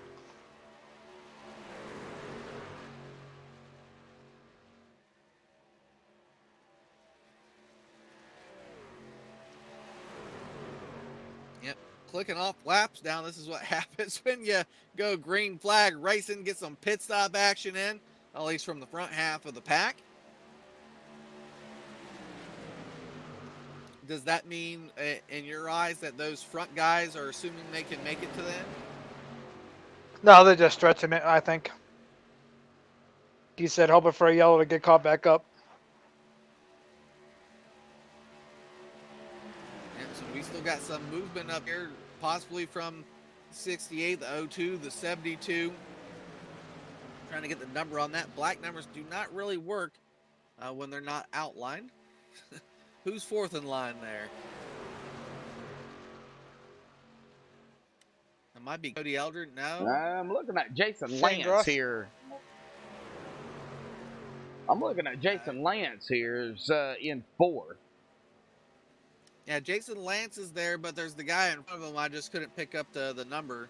Yeah, the 40. Yep. Robert Shane was Gross. right. Shane Gross. Yep. Yeah. Little damage on the old right front of the 72 machine, or not 72. Excuse me. 1 second. 02. Oh, they're pitting. Here we go. Let's watch this pit stop. Fastest pit stop. There goes Robert McFarland around the rest of them. It looked like Robert McFarland at least. We'll have to see what Mitch Reeves does leading this pack in. See if he makes... I think you're right, Panic. That thing is towed out on that right front, too. How was he motoring around the speedway at any good miles per hour? Yeah, it fixed that hood. You were right there. He had some good damage on that right side. 4 tires stopped. Nope, 2 tires and away from Mitch. Looked like he was going forward, then canceled. He's going to have the 72 with him. Did anyone else come out? So 2-car tandem there, out and away for Mitchell Reeves.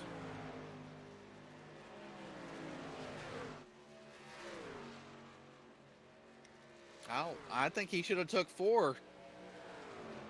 The rest of them did. At least I'm assuming they did. Still a group out here going around the speedway. I think they have to pit. Here's Trent Drum, Cody Eldred, and another vehicle. Looks like the 004 of Michael Johnson. Ooh, there might have been some speed in there from the 14 of Cody Eldred.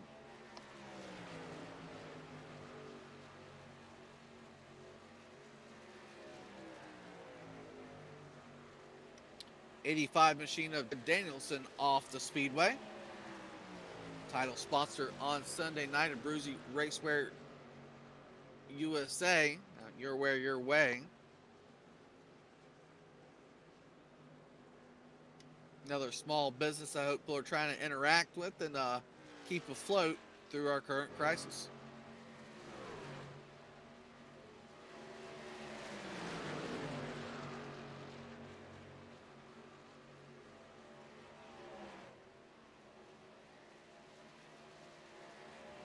We're strung out here now. Yeah, a little bit strung out. This is what I was talking about, you know, what could be possible at the beginning of the race, stringing them out and get some green flag laps in. Justin Michael leading this crew around. Tierheimer involved in that lap non-caution. Looks like he's got it repaired, but I think he's a few laps down.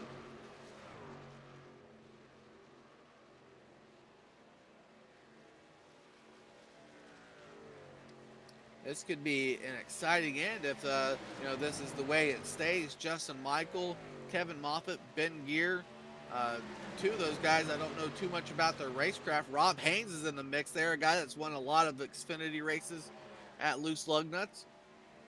So I imagine the 199 machine is positioned well.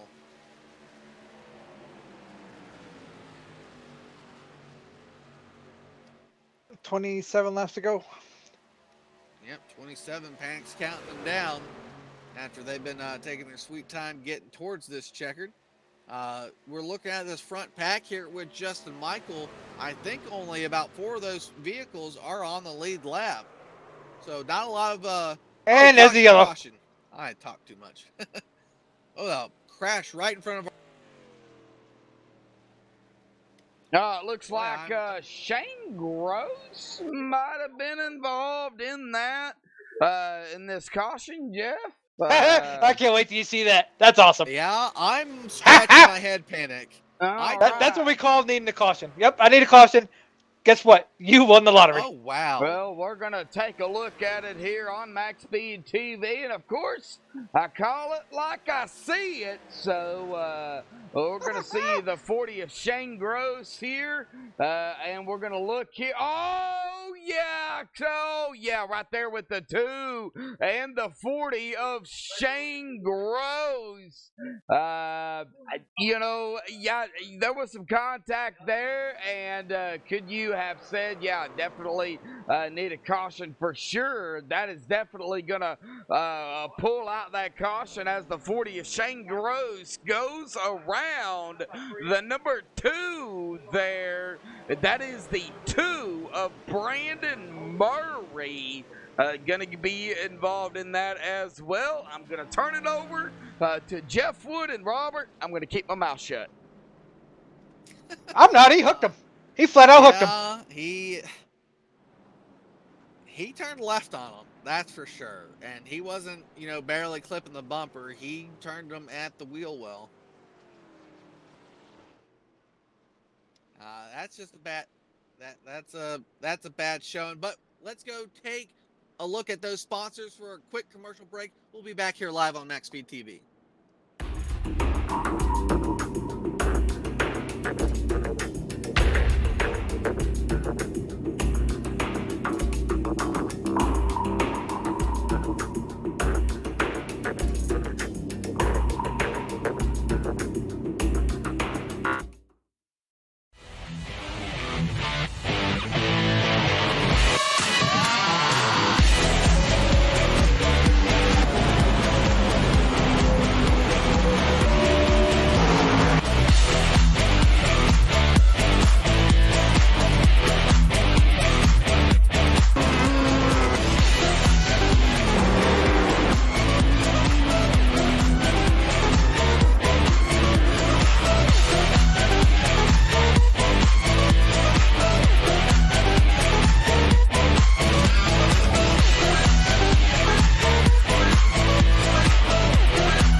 All right, well, back here live on MaxSpeedTV after paying tribute to our commercial sponsors there. We'll see what's going on after that head scratcher of a caution. So, uh, you know, well, we won't focus on that too long. I believe it was the 2 machine and the 40 machine at that point in time. Now got the whole group back up under one another. We'll get back at it. Yes. And see what they have to offer. I know, Panic. I know. It's Yep, gonna be looking at 24 to go. I'm kind of excited to see the end of this. and this is our usual ending point right now. If we've had a semi-solid race, we're into the interviews already, based on timing and whatnot. These guys are wanting to use every bit of the dollar that the crew spent on this race for server time. It is pretty cool though, watching coming from the Xbox and coming from PlayStation days, watching track go from day to night to day to night. I mean, it's literally not day to night, but you get what I'm saying. The cloud cover and the weather change. Fog is sitting in, fog is leaving. It's been pretty well watching the backstretch transition. Yeah, and it's been really interesting too. Like you said, that fog's been a little bit weird. I haven't really seen the fog roll in that effectively. And you may be right with the vortex theory. Every time we get out of that green flag, that fog rolls or tries to roll back in.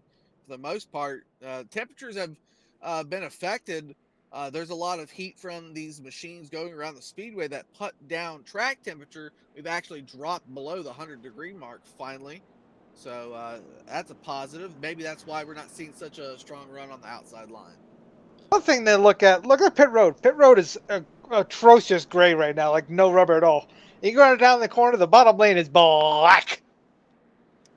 Yeah, that's a lot of time on pit road. Let's just put it that way. No, gray means they haven't used it. Well, I'm seeing a different. I'm seeing marked lines in it. Oh, yeah. So Well, that's just probably my settings compared to yours at the moment.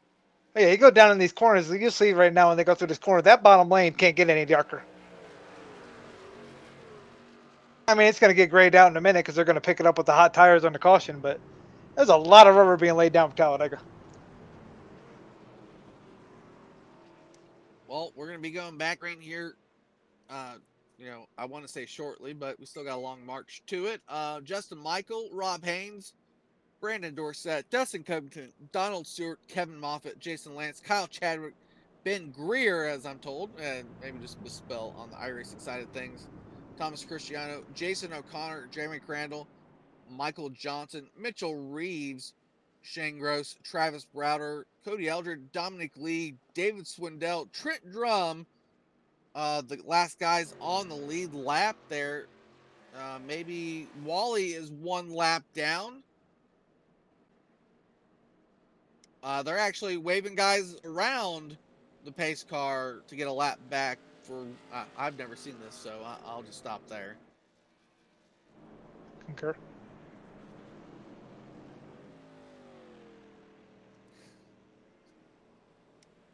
I agree. I don't know what to say sometimes for broadcasting racemen.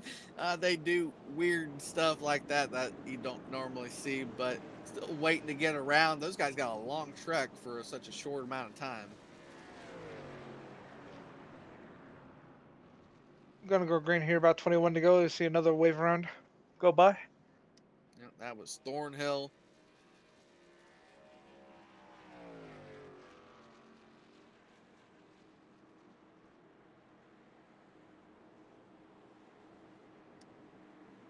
Hope those wave rounds are getting up to speed, or at least nose to tail by now, because they're going to need a lot of help to get back to this pack. Wait for that green flag to run. There goes the 15. He's back in the gas. 88 checks. Going to get a little bit of push from Ben Greer back there. Going to spread them out and see what they do here. Lap number 80 around the speedway. 21 to go. That's going to hurt Justin if they get formed here.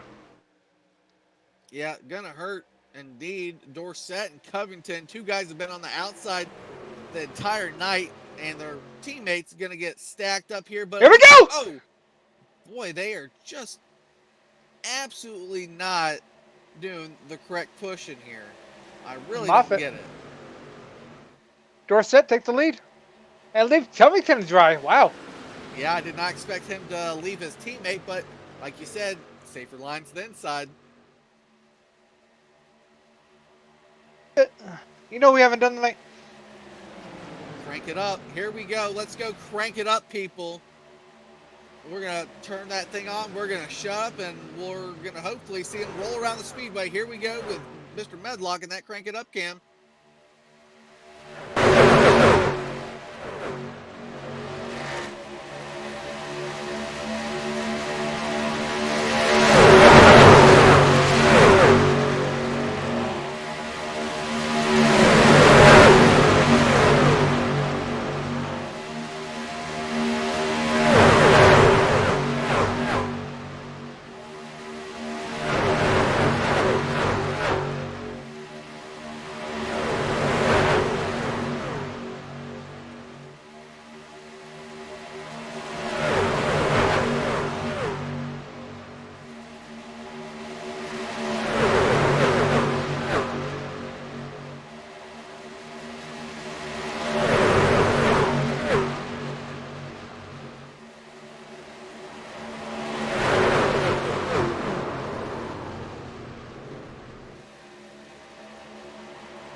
Alrighty, folks. Well, we are back here. The end of the Crank It Up. They're getting wild up here.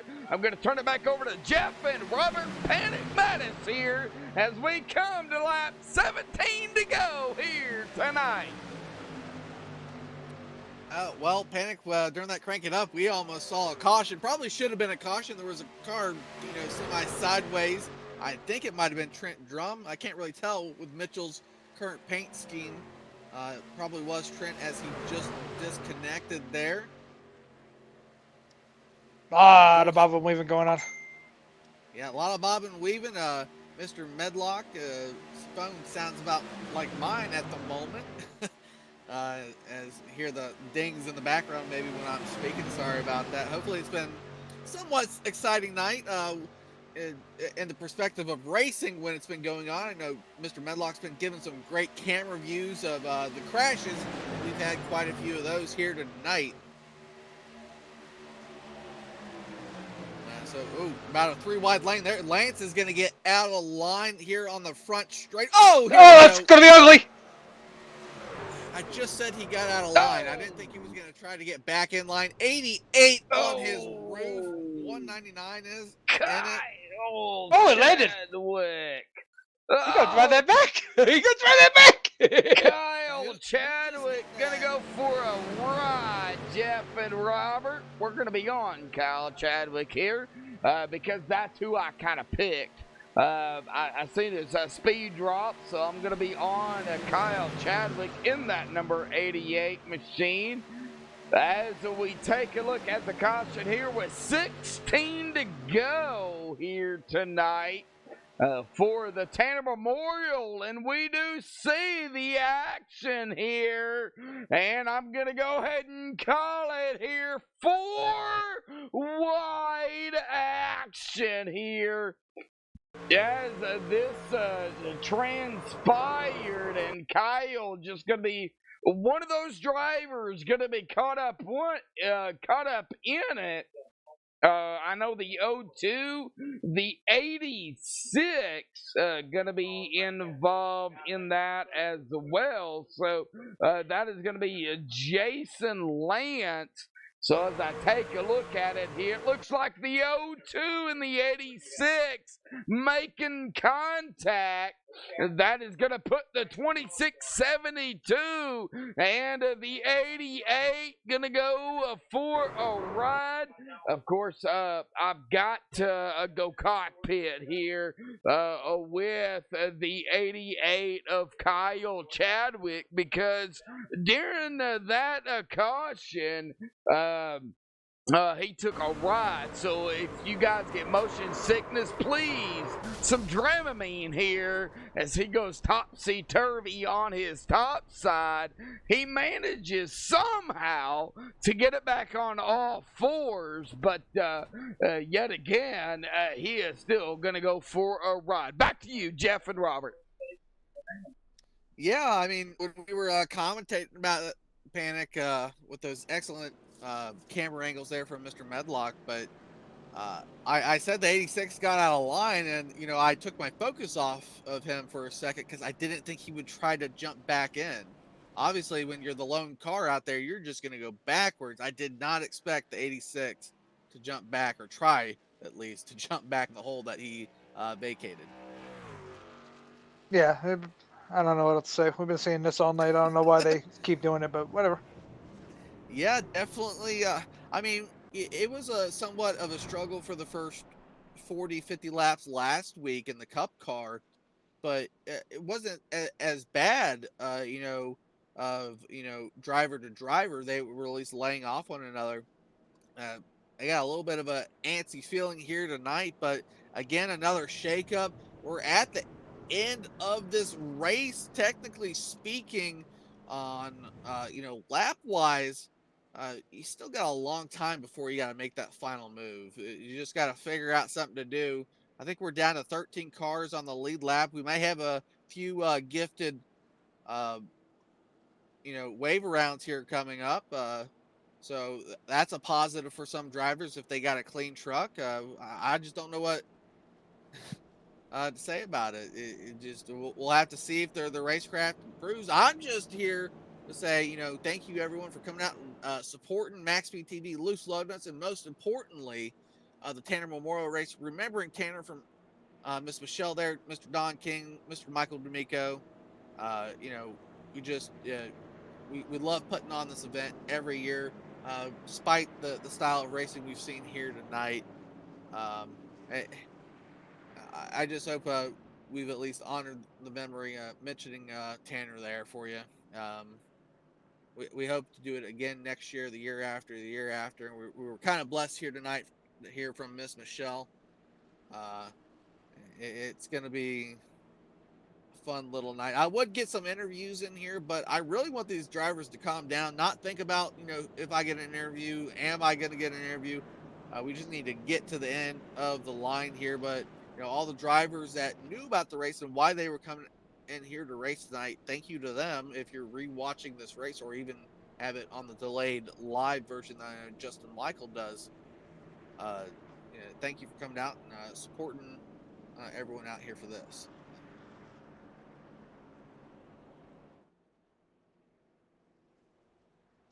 Still waiting to see. We're doing an extra lap here under caution. They must have caught that pace car at a bad clip. Well, Panic, we're back under caution, so let's tune it over to real world stuff. Now let's talk about the sporting of NASCAR. We covered maybe about schedule changes. Let's just say they don't do a schedule change and we just have a shortened season. If there's one race you want to come back to, what race is that? Oh, it'd be Talladega, but that's probably not going to happen. So hopefully, they say Martinsville. So hopefully by then they're back and we can get going because it is boring. We want our NASCAR back. They've even, the government standings at least say no group gathering larger than 50. at this point in time, and the President of the United States has recommended no group gathering larger than 10. I know from the military standpoint, it has all gone downhill, and they're keeping people out of work. Telecommunicating to work off and on days. That's weird from a military perspective. I'll tell you that much. But that's the way life is right now. We got sim racing, but no real racing. Not even at that local level, like I was mentioning. You just can't do it with how serious this disease is out there, and as remember your social distancing, people. Try to hopefully you don't have to relearn how to wash your hands. Hopefully you're doing that well before the government gave further instructions on that. But just be prepared out there and be safe as always. So we're just all sitting out here. I know our incredible viewership has jumped because the amount of it's not, I guess it's boredom, not seeing NASCAR. So you're like, I don't got my racing fixed, I'm going to tune into MaxSpeedTV.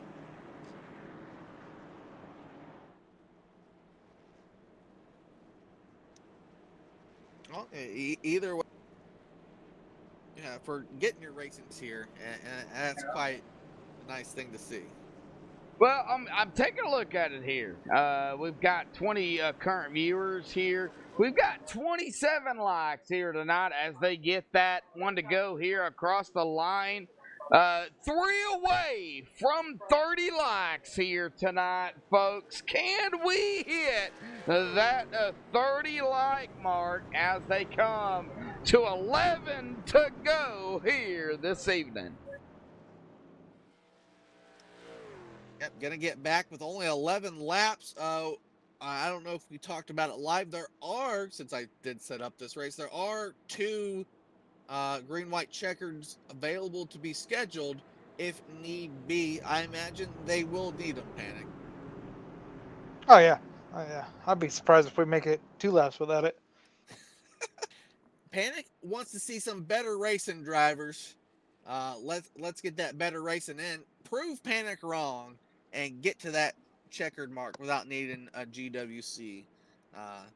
That will be here tonight. Some drivers out there looking for a last second wave. Maybe they got it. I'm not really sure.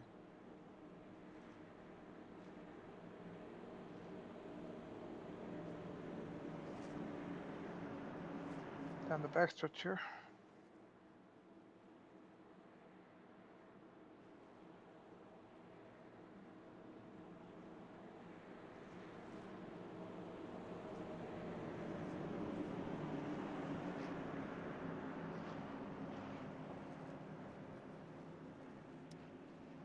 Still waiting for this pace car to roll around here. Sorry, folks, for these long pauses in between. Running out of vocabulary here tonight.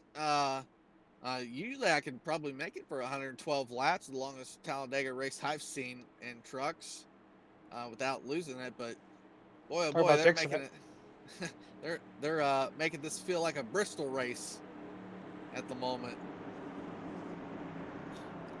19 of Dorsett, Covington, his teammate, the 48, Dustin on the outside, gonna be leading us back to the green. We're gonna have to see what they do out here with this. Green flag on the box call from the flagman. 2x2 start. They're gonna keep this 2x2 for a little bit. A little bit of a mix up there. I see damage on one of those vehicles, so a lot of those guys behind that damaged vehicle. Oh, door contact. Yeah, Michael not putting up with it. Gonna slam Dorsett as they come off of 2. Yeah, Dorsett getting a good strong push from the labeled 15 machine out there of Justin Michael. He sneaks to the outside. Oh, here we go. What happened? He was all alone. And all over the place since we started. Oh, well, I'm going to go back here and take a look. I was on the 14 of Cody Eldridge here. But you did mention the 78 of Donald Stewart. So I will go on board here. Well, not cockpit, but I will go on that number 78 of Donald Stewart on that outside. And kind of see what transpired. We'll, of course, get a rear chase here and get a good look at what happened to the Kellogg 78 machine, the 73. Oh, the 73 going to give a bump there to that 78. The 73 of Jeremy Crandall, and we see the damage on the 78. That could have definitely upset the 78 machine, as he does kind of try to save it, but hard into the outside wall. Contacts the number 40, the 14 as well. And it looks like a little piece of action going with a 56, the 20 trying to dodge it, the 88, the 2 gonna get a piece of it, the 41, the 004, and the 55. We take it back to you here live, Jeff and Robert.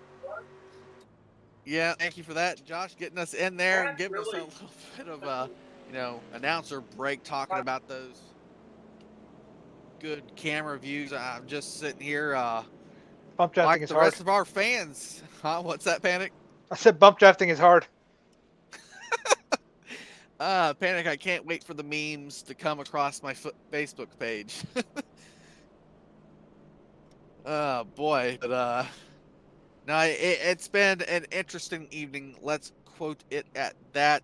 Not the best foot forward for a lot of these racers out here, but obviously the event is here to honor Tanner, and that's the idea behind it. Hopefully, next time we put on a better show for our viewers. But our viewers have been sticking with us, been active in chat. That's really cool. I like everyone that comes out, and you can just watch the race and hit that like button, but it's always good for y'all to interact in the chat. Lets us know what they have going on. Seems like some free waiver rounds going on at the moment. Kind of easier to do when these cars are lapped down or so, and we'll see if some of them get back on that lead lap.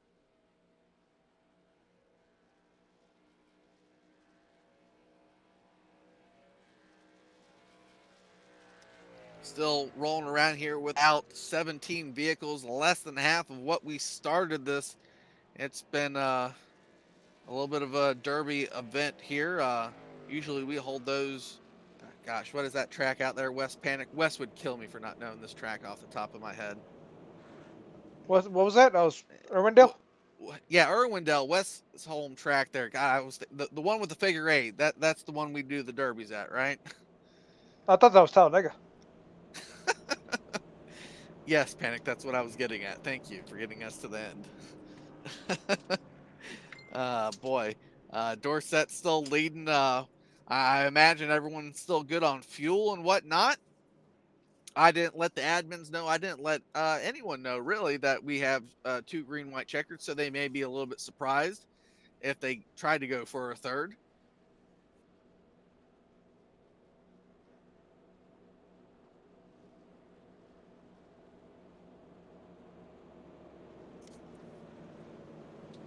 Tons and tons of people still out here viewing it, and again, I'd like to thank our sponsors here at Loose Lug Nuts from this past season. Bruzy Racewear USA, Your Wear, our title sponsor on Sunday. Soup's Old Fashioned Ice Cream. We got to talk to Mr. Crandall a little bit early on. Big thanks to you and Mr. Crandall for supporting us on Saturdays, ASN, and Support Troops Truck Series that we did on Thursday. Coming back starting next week. I think we're kicking it off at Texas, so be prepared for that when we go over back into league sessions for that. Or actually, the first 5 races will be under a hosted password. So not necessarily, under the full open hosted. Still got some guys going around the pace car. Lights are still on, and I'm still talking. These guys are just... pace. Can they... That's a button we need here as admins for some of this. If I think it'd be beneficial if iRacing gave admin control the option to send the 1 to go signal. That would be kind of cool. I think it'd be beneficial if you calm down here. You're a little too excited for this, hour still to go here. Hour still to go here. Shut up, Penny. Oh boy. I hope to God we're not here for an hour. We're on lap 93. I hope not either. We only got 40 minutes left in this whole thing, so. Yeah, we only have 40 minutes left in the session. They better figure it out, and I hope they will. They probably will. It's been a hoot of a time up here, behind the scenes sometimes or whatnot. Here calling this race. It's a little bit slower of a race, and the drivers may be a little bit like, oh, why are you so down up there as a broadcaster? Well, got to do it sometimes to motivate our drivers to run a better race. I know we've seen it in real life too, when they go to Talladega and this kind of setting. It's just stupid moves. There's no other way to put it. Yeah, I mean, there was some bad moves last week, but not as many as this week. At least the bad moves came early and the good racing came last. Speaking on last, at least. I don't know. Last week we can do 3 wide for 10 laps. Here we can't do 2 wide for 2 laps. So I don't know. Is that a change of truck versus a car? I don't know. You can't leave it all up to the hosted guys, because the predominant domination of drivers are lug nut guys. Yeah, I don't know what it is. I know the Xfinity car is the worst thing to drive here, and yeah. I don't know. Well, we still got a half a lap here to go as they're 2x2 getting ready for another and hopefully final green flag session. We got the K&N cars. Panic, I know you're excited about that coming up on the next Saturday series. Yeah, got to release the K&N car on Facebook the other night, and really excited to have that paint scheme back. The 2017 championship paint scheme with Home Depot on board now. That's going to be a lot of fun. I can't wait for this series to get underway. Yeah, not quite sure the K&N, or actually it's labeled Arca Menards series now under the iRacing. We'll forever call it the K&N car, because that's what we had on iRacing at the moment. 68 stopped on the bottom there. I think he's got an EOL or something. I'm not quite sure.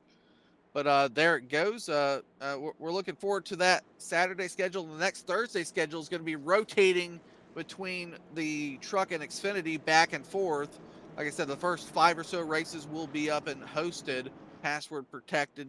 So you got to be on the Facebook page to know what's going on, and also part of Loose Lug Nuts. I'll send an email throughout that. And I think Mr. Merck will be putting up his Sunday schedule following what should have been the actual NASCAR schedule for the Cup cars. So a lot of stuff heading off into the future of Loose Lug Nuts. As always, you got to check out that Facebook page. Stay up to date with Loose Lug Nuts Racing and all that things are going on. 68 Tux Cup there in the lead. I'm imagining there will probably be a black flag clear here momentarily with all that maneuvering going on.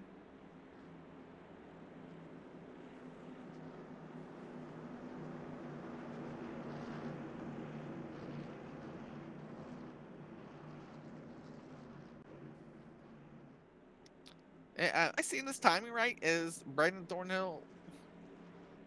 I'm not even gonna attempt that.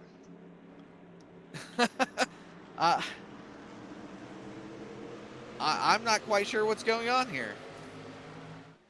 Probably gave him a wave around and he wasn't lapped down.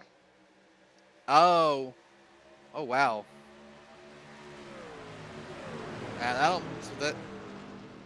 He's probably just going to go to the 3 high side and, keep out of the way of the racers here. Should be a smart thing and a gentleman move from the 68.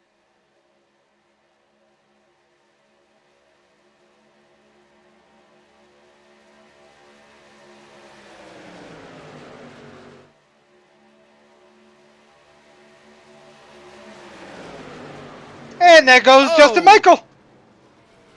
Tierheimer with a hard hit. Oh boy, I think we got to start with Justin Michael. All right. Well, we're going to be here with, all right. So started with Justin Michael here. I started with Wally Turheimer, but we're going to go ahead and be on Justin Michael. Now, we do see Brandon Thornhill up front of the waiver round. Not sure kind of what happened there. We're not admins. We're just the broadcasters. So whatever the admins do, that's what they do. So we're going to be on Justin Michael here in that number 15 machine. Oh, the 48 contact there, the left rear. That's going to send the 15 around down into the 75. The 75 hard into the outside wall. Caution is out, 5 to go. I think we will have a green-white-checkered here this evening. Well, I just sent info over to Ron because he asked, but yeah, so 2 of them scheduled to take place here this evening. Yeah, we'll They use don't both. need any more than that. What was that, Panic? I said, don't worry, we'll use both. You'll get your money's worth. Yeah, they're stretching out. I know Mr. Romax asked how much time is left on server. Not much. 30 minutes. Literally 30 30 minutes. I'm running out of chaser here, and the wife is not in earshot, so they better hurry up.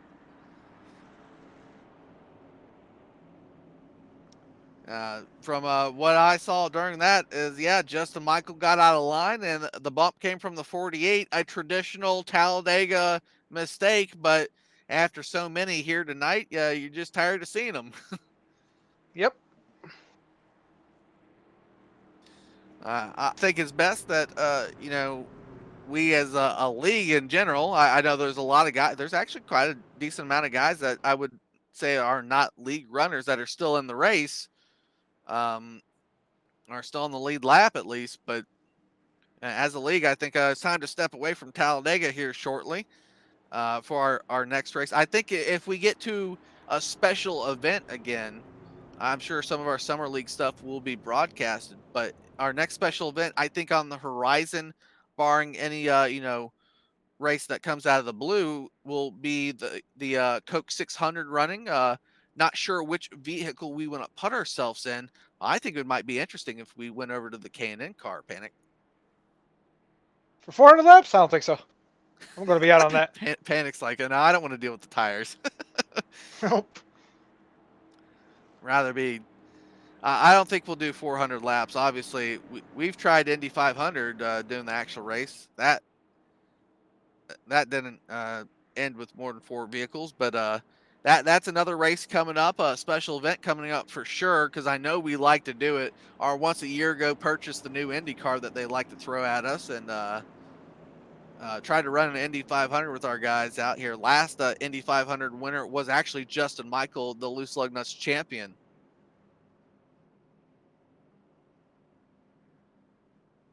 Yeah, Justin Michael being just really sweeping the championship. Jeff and Robert, he's he's one of those guys that I think each and every race, no matter what it is, whether it be a special event or one of those events such as the Indianapolis 500 or the Coca-Cola Zero or Coca-Cola 600.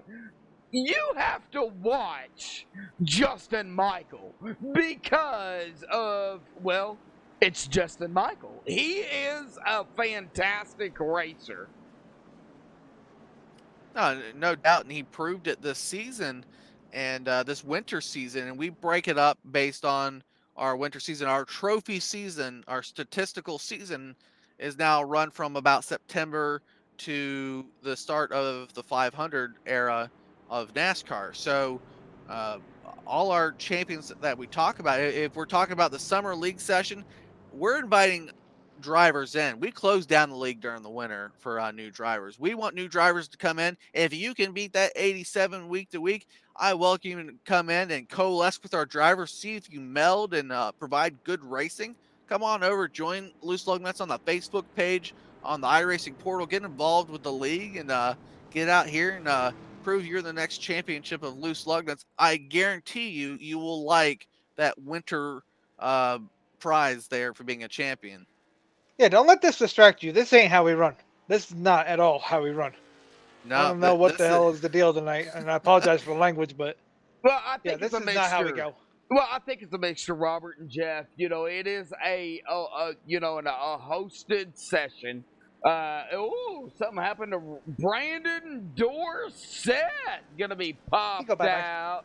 That's gonna get the lead there. It looks like up He's 2-2. back. Okay, he's back. All right. So, loose lug nuts. You know, this is an open hosted session, so anybody was able to join here tonight as a broadcaster for loose lug nuts. I know for a fact that this is not how the way the things go, but you know, it is super speedway racing, and I look at it as a super speedway.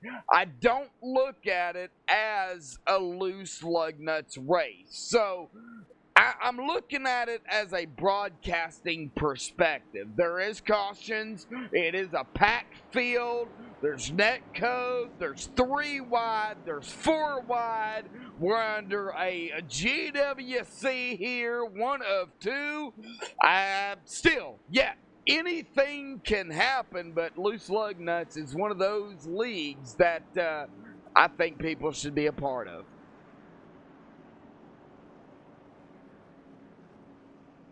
Yep.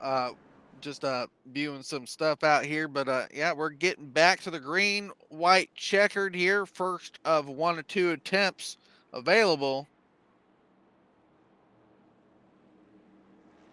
Panic's gonna take it away for a second as I type on my phone. I mean, I don't know what you want me to take away. It's pretty exciting, you know, running under caution 65 miles an hour around here. I'll help you, Panic. We are doubled up here. Well, Brandon Dorsett up front, Dave Swindle, Shane Gross, Dominic Lee, Robert McFarland is going to be the top 5 here. Do you think they're going to have to use up both of those GWCs here tonight? Robert? Oh, yeah, definitely. Definitely. Yeah, there's no doubt in my mind that we don't. Okay, so you They'll think try both to use of a them? third. Yeah, we've already gone 8, 9 cautions. Yeah, we're definitely going to get 11. All right, well, yeah, 10 cautions here tonight. Yeah, see, so we're definitely going to get 11. 3 laps to go under the green, Nice. white, checkered. 31 lead changes. Jeff, go ahead, bud. I said I hope nobody's Yeah, doing a shot game off of this, Jeff. Huh? No. Don't be drinking for every caution or every We time go, we we go die. Yeah, that's too much BAL for your bloodstream. So. Oh, come on, 9 shots? See- 9 shots ain't bad. 9 shots is what I'm into right now. But Dorsett leading it off here. 2 guys that have actually done well throughout this race. The 19 of Dorsett and Dave Swindell finding himself back up here. We'll see what they have left. About 13 drivers left on track, so there's not a lot of drivers to tangle with if they do decide to tangle with one another.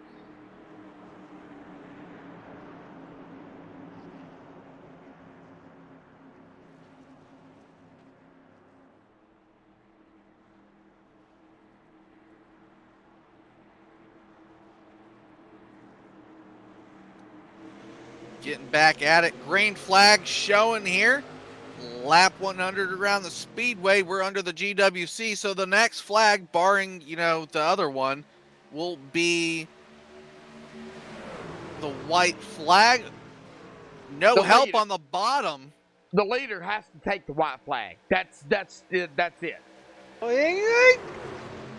Wow, look at Michael! Look at Michael! Justin Michaels trying to find a hole. Dorsett's blocking 3 lines. Oh, contact. Contact. Dustin Covington. We're still green. Not gonna be now. Oh, Oh, nope, we're still wrecking. green. Now we're not. Oh, we're still wrecking. No caution. There it is. Caution is out. That is going to be. I'm going to be on the 88 of Kyle Chadwick.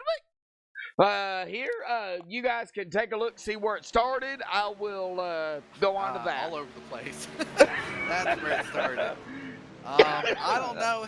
I guess Kyle Chadwick. Bro, Dustin lost it by himself. Oh, Dustin Covington, He really? just lost it. What? No, Dustin doesn't do that. He does today. All right, wow. Oh, the 20 gets here. hooked to the 19. Oh, the 20 on the 19. Okay. Dominic Lee going to be on the outside here. So we're going to be on the 20 of Dominic Lee. Oh, the 20, the 19. Yep. That started at the 19. There into the outside wall. And then, of course, it was on from there. We see the 88, though, already going to go sideways. That is going to be Kyle Chadwick. Not talking much here tonight. Now, still blew out my voice, as you guys can tell. The 75-73 making contact. It looks like the 41 and the 88 going to make some net coating contact, and that is where this caution is going to come out for one of two of the green-white-checkers here tonight. Going to turn it back over to Jeff and Robert. Yeah, Josh out there talking about his bedtime in chat. It's getting close to my bedtime too, sir. I don't know how much interviews we'll do. I definitely, if the one finishes up there, obviously Justin Michael, champion, we'll give him an interview. We may just do a top 2 interview real quick here tonight because it is a long race, and I know our viewers here. I got a lot of drivers tuning in all of a sudden trying to find out the replay. Go look at your own replay too. Make sure you do that before screaming out there on the racing surface. Been a difficult night for sure for our drivers signed in for this super speedway race. Best I can say for you guys out there, keep calm and wait for next week.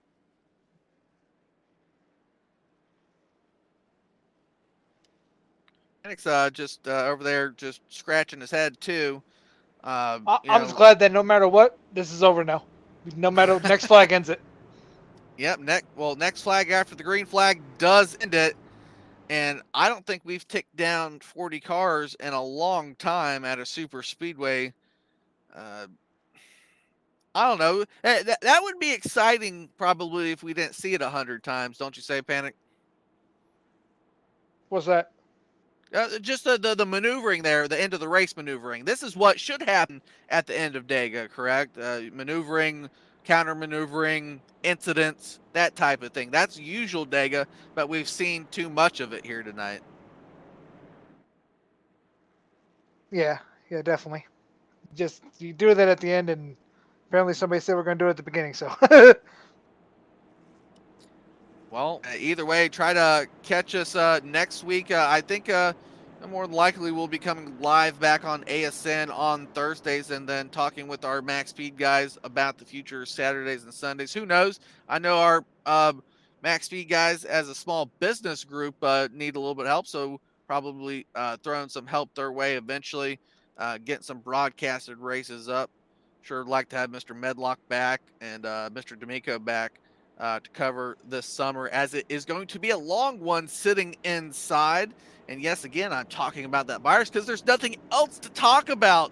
There's no sports, there's no anything, people, except iRacing and Facebook. I spend way too much time on Facebook. That's about it, Jeff and Robert. You know, I don't speak much of the COVID-19, but I will say this: my condolences to everybody out there that's been affected by this, whether it be, from financial situations, death in the family, from all around the world. This has really hit the world hard, not only China, but Italy, to the U.S., everywhere. So my condolences to everybody out there, small business, no business, on disability, working, that has been laid off. this is one of the first, really, the big pandemics that I have ever been a part of. And, we You all haven't been here for this feel race? it in some way or another. Yeah, that we have, Josh, and it's important as a community here, at least on MaxSpeed TV and iRacing, that we continue, like Josh said, to support those small businesses, our broadcasters, our sponsors, who most of them are small business here at the smaller end, the level Yep. of loose lug nuts racing. So we got to keep supporting one another as our economy is going to go through some bounces, at least here in America. And like you said, it's a world thing now. Italy surpassing, its mortality toll compared to the Asian countries of China and you know Tibet and all those, Mongolia. It just Yeah. instrumental amount of suffering in Europe now. Italy and Spain among the biggest things that out there. Just pray for people is all we're saying.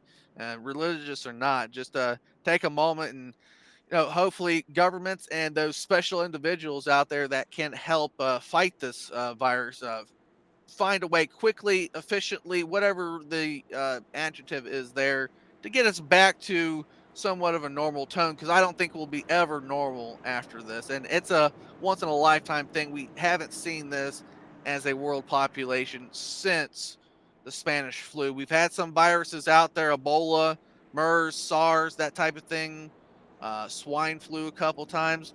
It's been there, but just not as world affecting as this since the Spanish flu. Yeah. And we're just out there praying for everyone out there that has been affected. Hopefully, going to close out here tonight. Oh, we're definitely going to close it out, Panic. So, Well, this is the last attempt.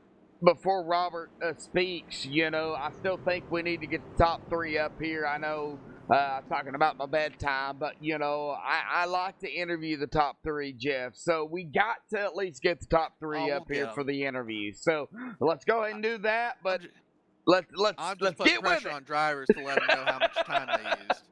All right, Jeff, Robert, hey, it's on you guys. Now we'll definitely get the top up here. Like I said, maybe top two, because I don't see Mr. Swindell in here.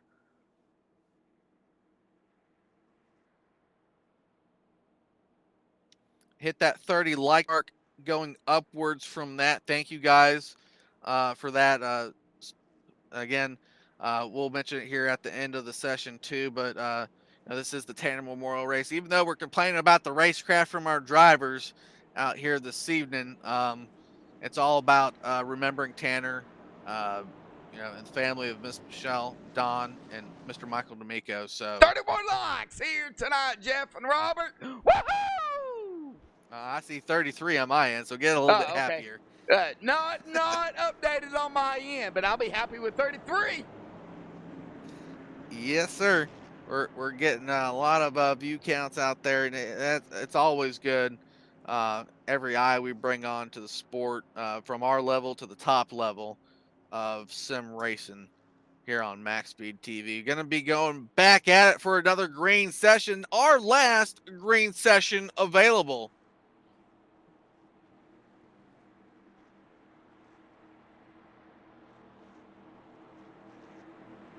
Do a trial here. Justin ain't on the loud pedal this time. No, he did not get back to it as quick as possible. He doesn't want to, I would assume. He's actually probably going to get past from that 68 here in a lap. Here we go. Green flag. Gets out there. No help. He's going to have to block inside to outside, which is going to cause a situation. There goes the 68 to the bottom. One machine looks to have hood damage. He might be a bad guy to have front in the first place. Or is it vice versa? You want the guy with damage being pushed. I don't know, but that 19 and 48 down there, 5th right now, restarted 10th, and they are charging. Oh, teammates help, don't they? 20 making a crazy move there yet again. I'm surprised there's so many clean trucks out there. They talked me into 2 fast repairs. Here they come. There they go. They've got to the car. There goes Swindell. They say no. That's actually going to hurt Dorsett and Covington. It sucks to be the solo guy here at the end. Hallelujah, snap rag, white flag is out. Yep. I believe in this circumstance, there is still a caution that could come out. I'm not quite sure how iRacing rules that. I have seen it in the past. There goes Thornhill. Too early of a move. If they wreck, there's no caution. They race it to the line. We're white flag here tonight. Yep, a little bit too early move from the 68. That's going to allow the 19 and the 48, 2 teammates. I don't expect any type of move here this evening from them. I think that's a wrap-up unless the 68 and the 15 can do something on the outside. There goes the block. 48 stepped out a little bit to help block. Oh, 15 to the bottom. Coming. Oh, wow, what a hit. He did. That was a heck of a hit. Hey, Dustin Covington's going to get the win. Well, we take a look at it here. Going to go back on the replay as they wreck behind them. We gotta take a look at it here on the MaxSpeedTV replay because it was an awesome finish here tonight. We see the 19 there of Brandon Dorsett going to be up front. Dustin Covington and the 48 there right behind him. The number 15 right behind him. So we're going to take a look at it here. Coming out of turn number 4 through the trail. They're going to wreck right behind them. The 15 going to take out the number 68.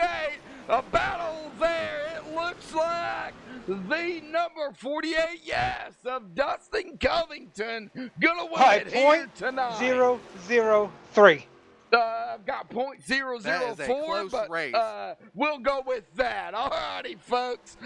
We'll step away here, get the top 3 up here for the MaxSpeedTV post-race show with Jeff Wood and Robert Panic Madness here tonight. So don't go anywhere. The Remember Tanning Memorial Race concludes here with the interviews.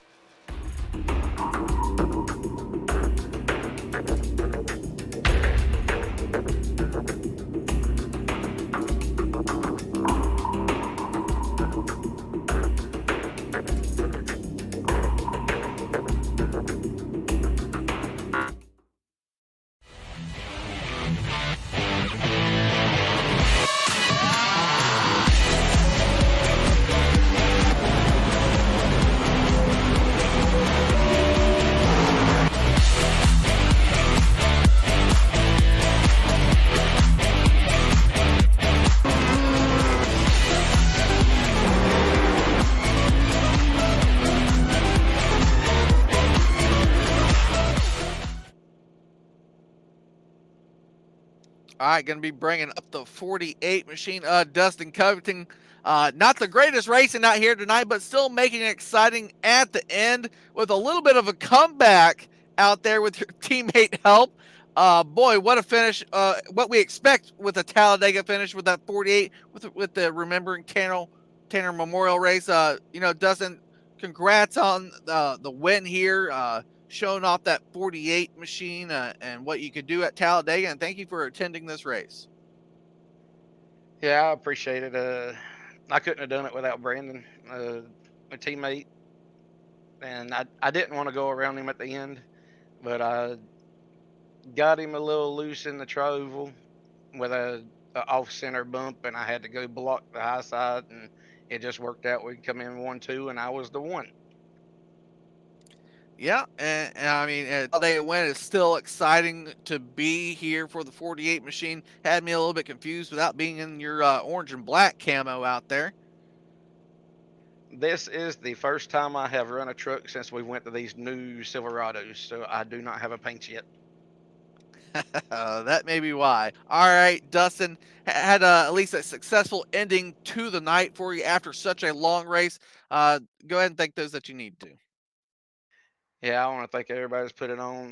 MaxSpeedTV, John, Ronald Klein, and thoughts are out to D'Amico and them. this was for them. So I'm glad we could put on a show. All right, Dustin, thank you for those words. We'll let you go celebrate this win, burn down some of those tires, those free tires out there in the sim world, and we'll catch you next time, buddy. I appreciate it, Jeff. All right, interview number 2 with Brandon Dorsett coming up here with Robert Panic Matisse. Well, Brandon, what do you think, man? That was a pretty intense race there. I wouldn't call it that, but yeah. How about that finish between you and Dustin? Were you surprised that he bumped you like that? We talked on our team channel there, and he just couldn't hit me solid because of the two guys that was, trying to pass us both. So he just pushed me from where he could, and it, upset my truck coming through the travel. So I had to back out of gas to catch it, and then that's how he got around me on there at the end. But we race each other just like anybody else. We are teammates, so we cut some people some slack. But when you're coming to the checker, it's pretty much every guy for himself. Yeah, I can't believe you hung on to that thing, man, bouncing off the apron and all that. Anybody you want to thank before I let you go? I just thank everybody over at Loose Lug Nuts. They put on a good season. A lot of competitive guys come over there and race every week. Pushes everybody to be, better and better.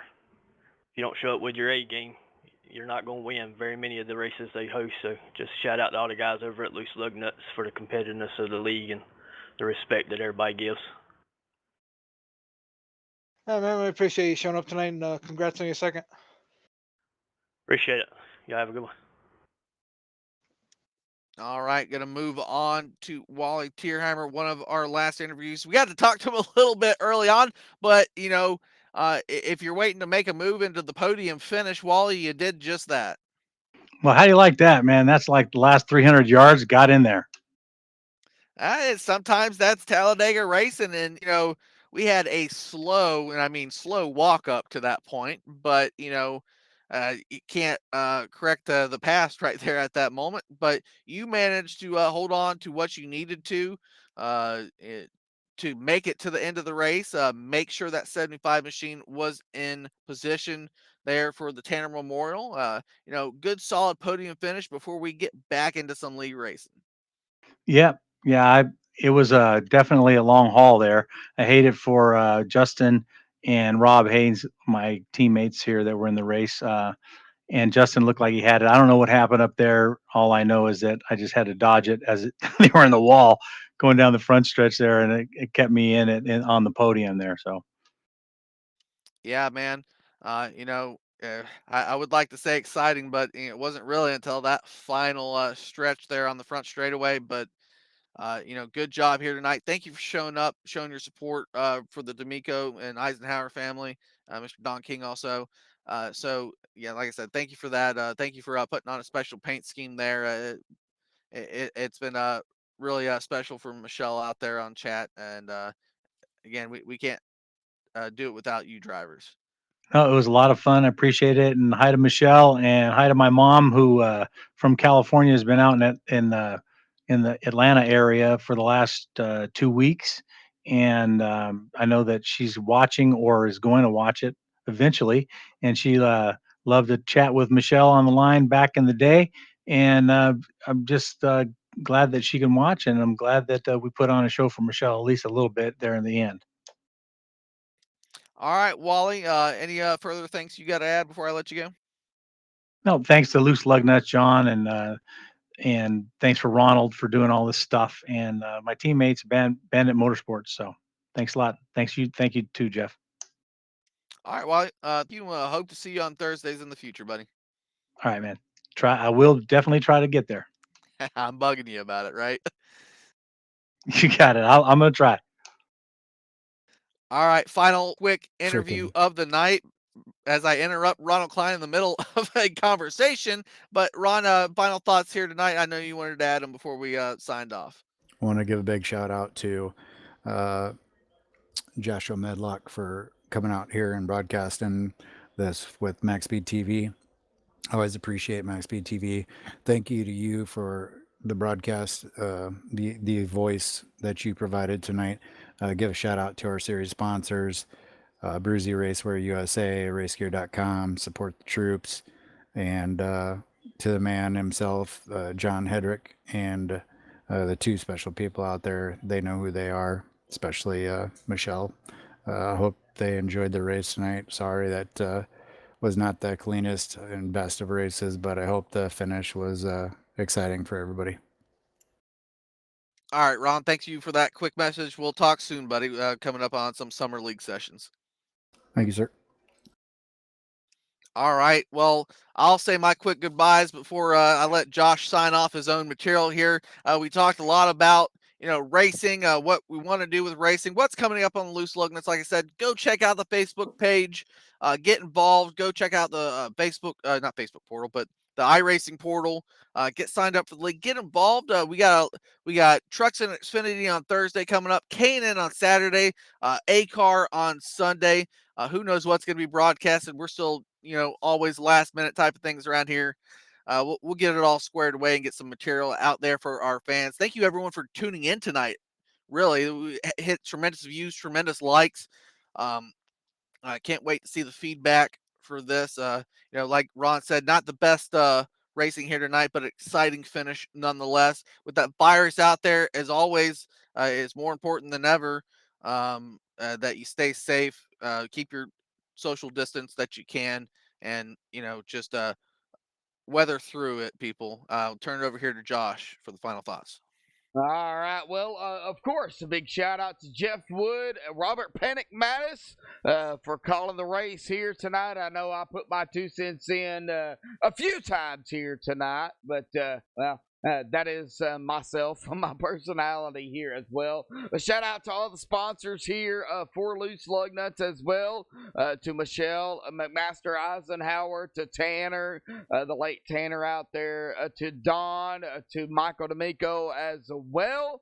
Of course, like Jeff was saying, there is going to be some broadcasts going on here with Loose Lug Nuts throughout the Summer League as well.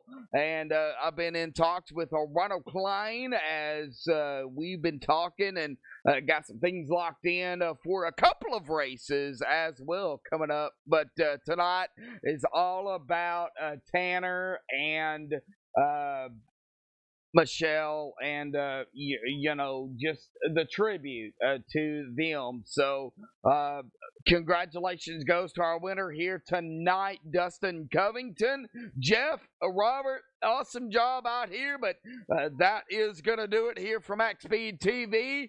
So until the next time, folks, we see you with the Loose Lug Nuts. We're going to sign off here. Thank you all so much. 34 likes. Until then, stay safe and have a good night.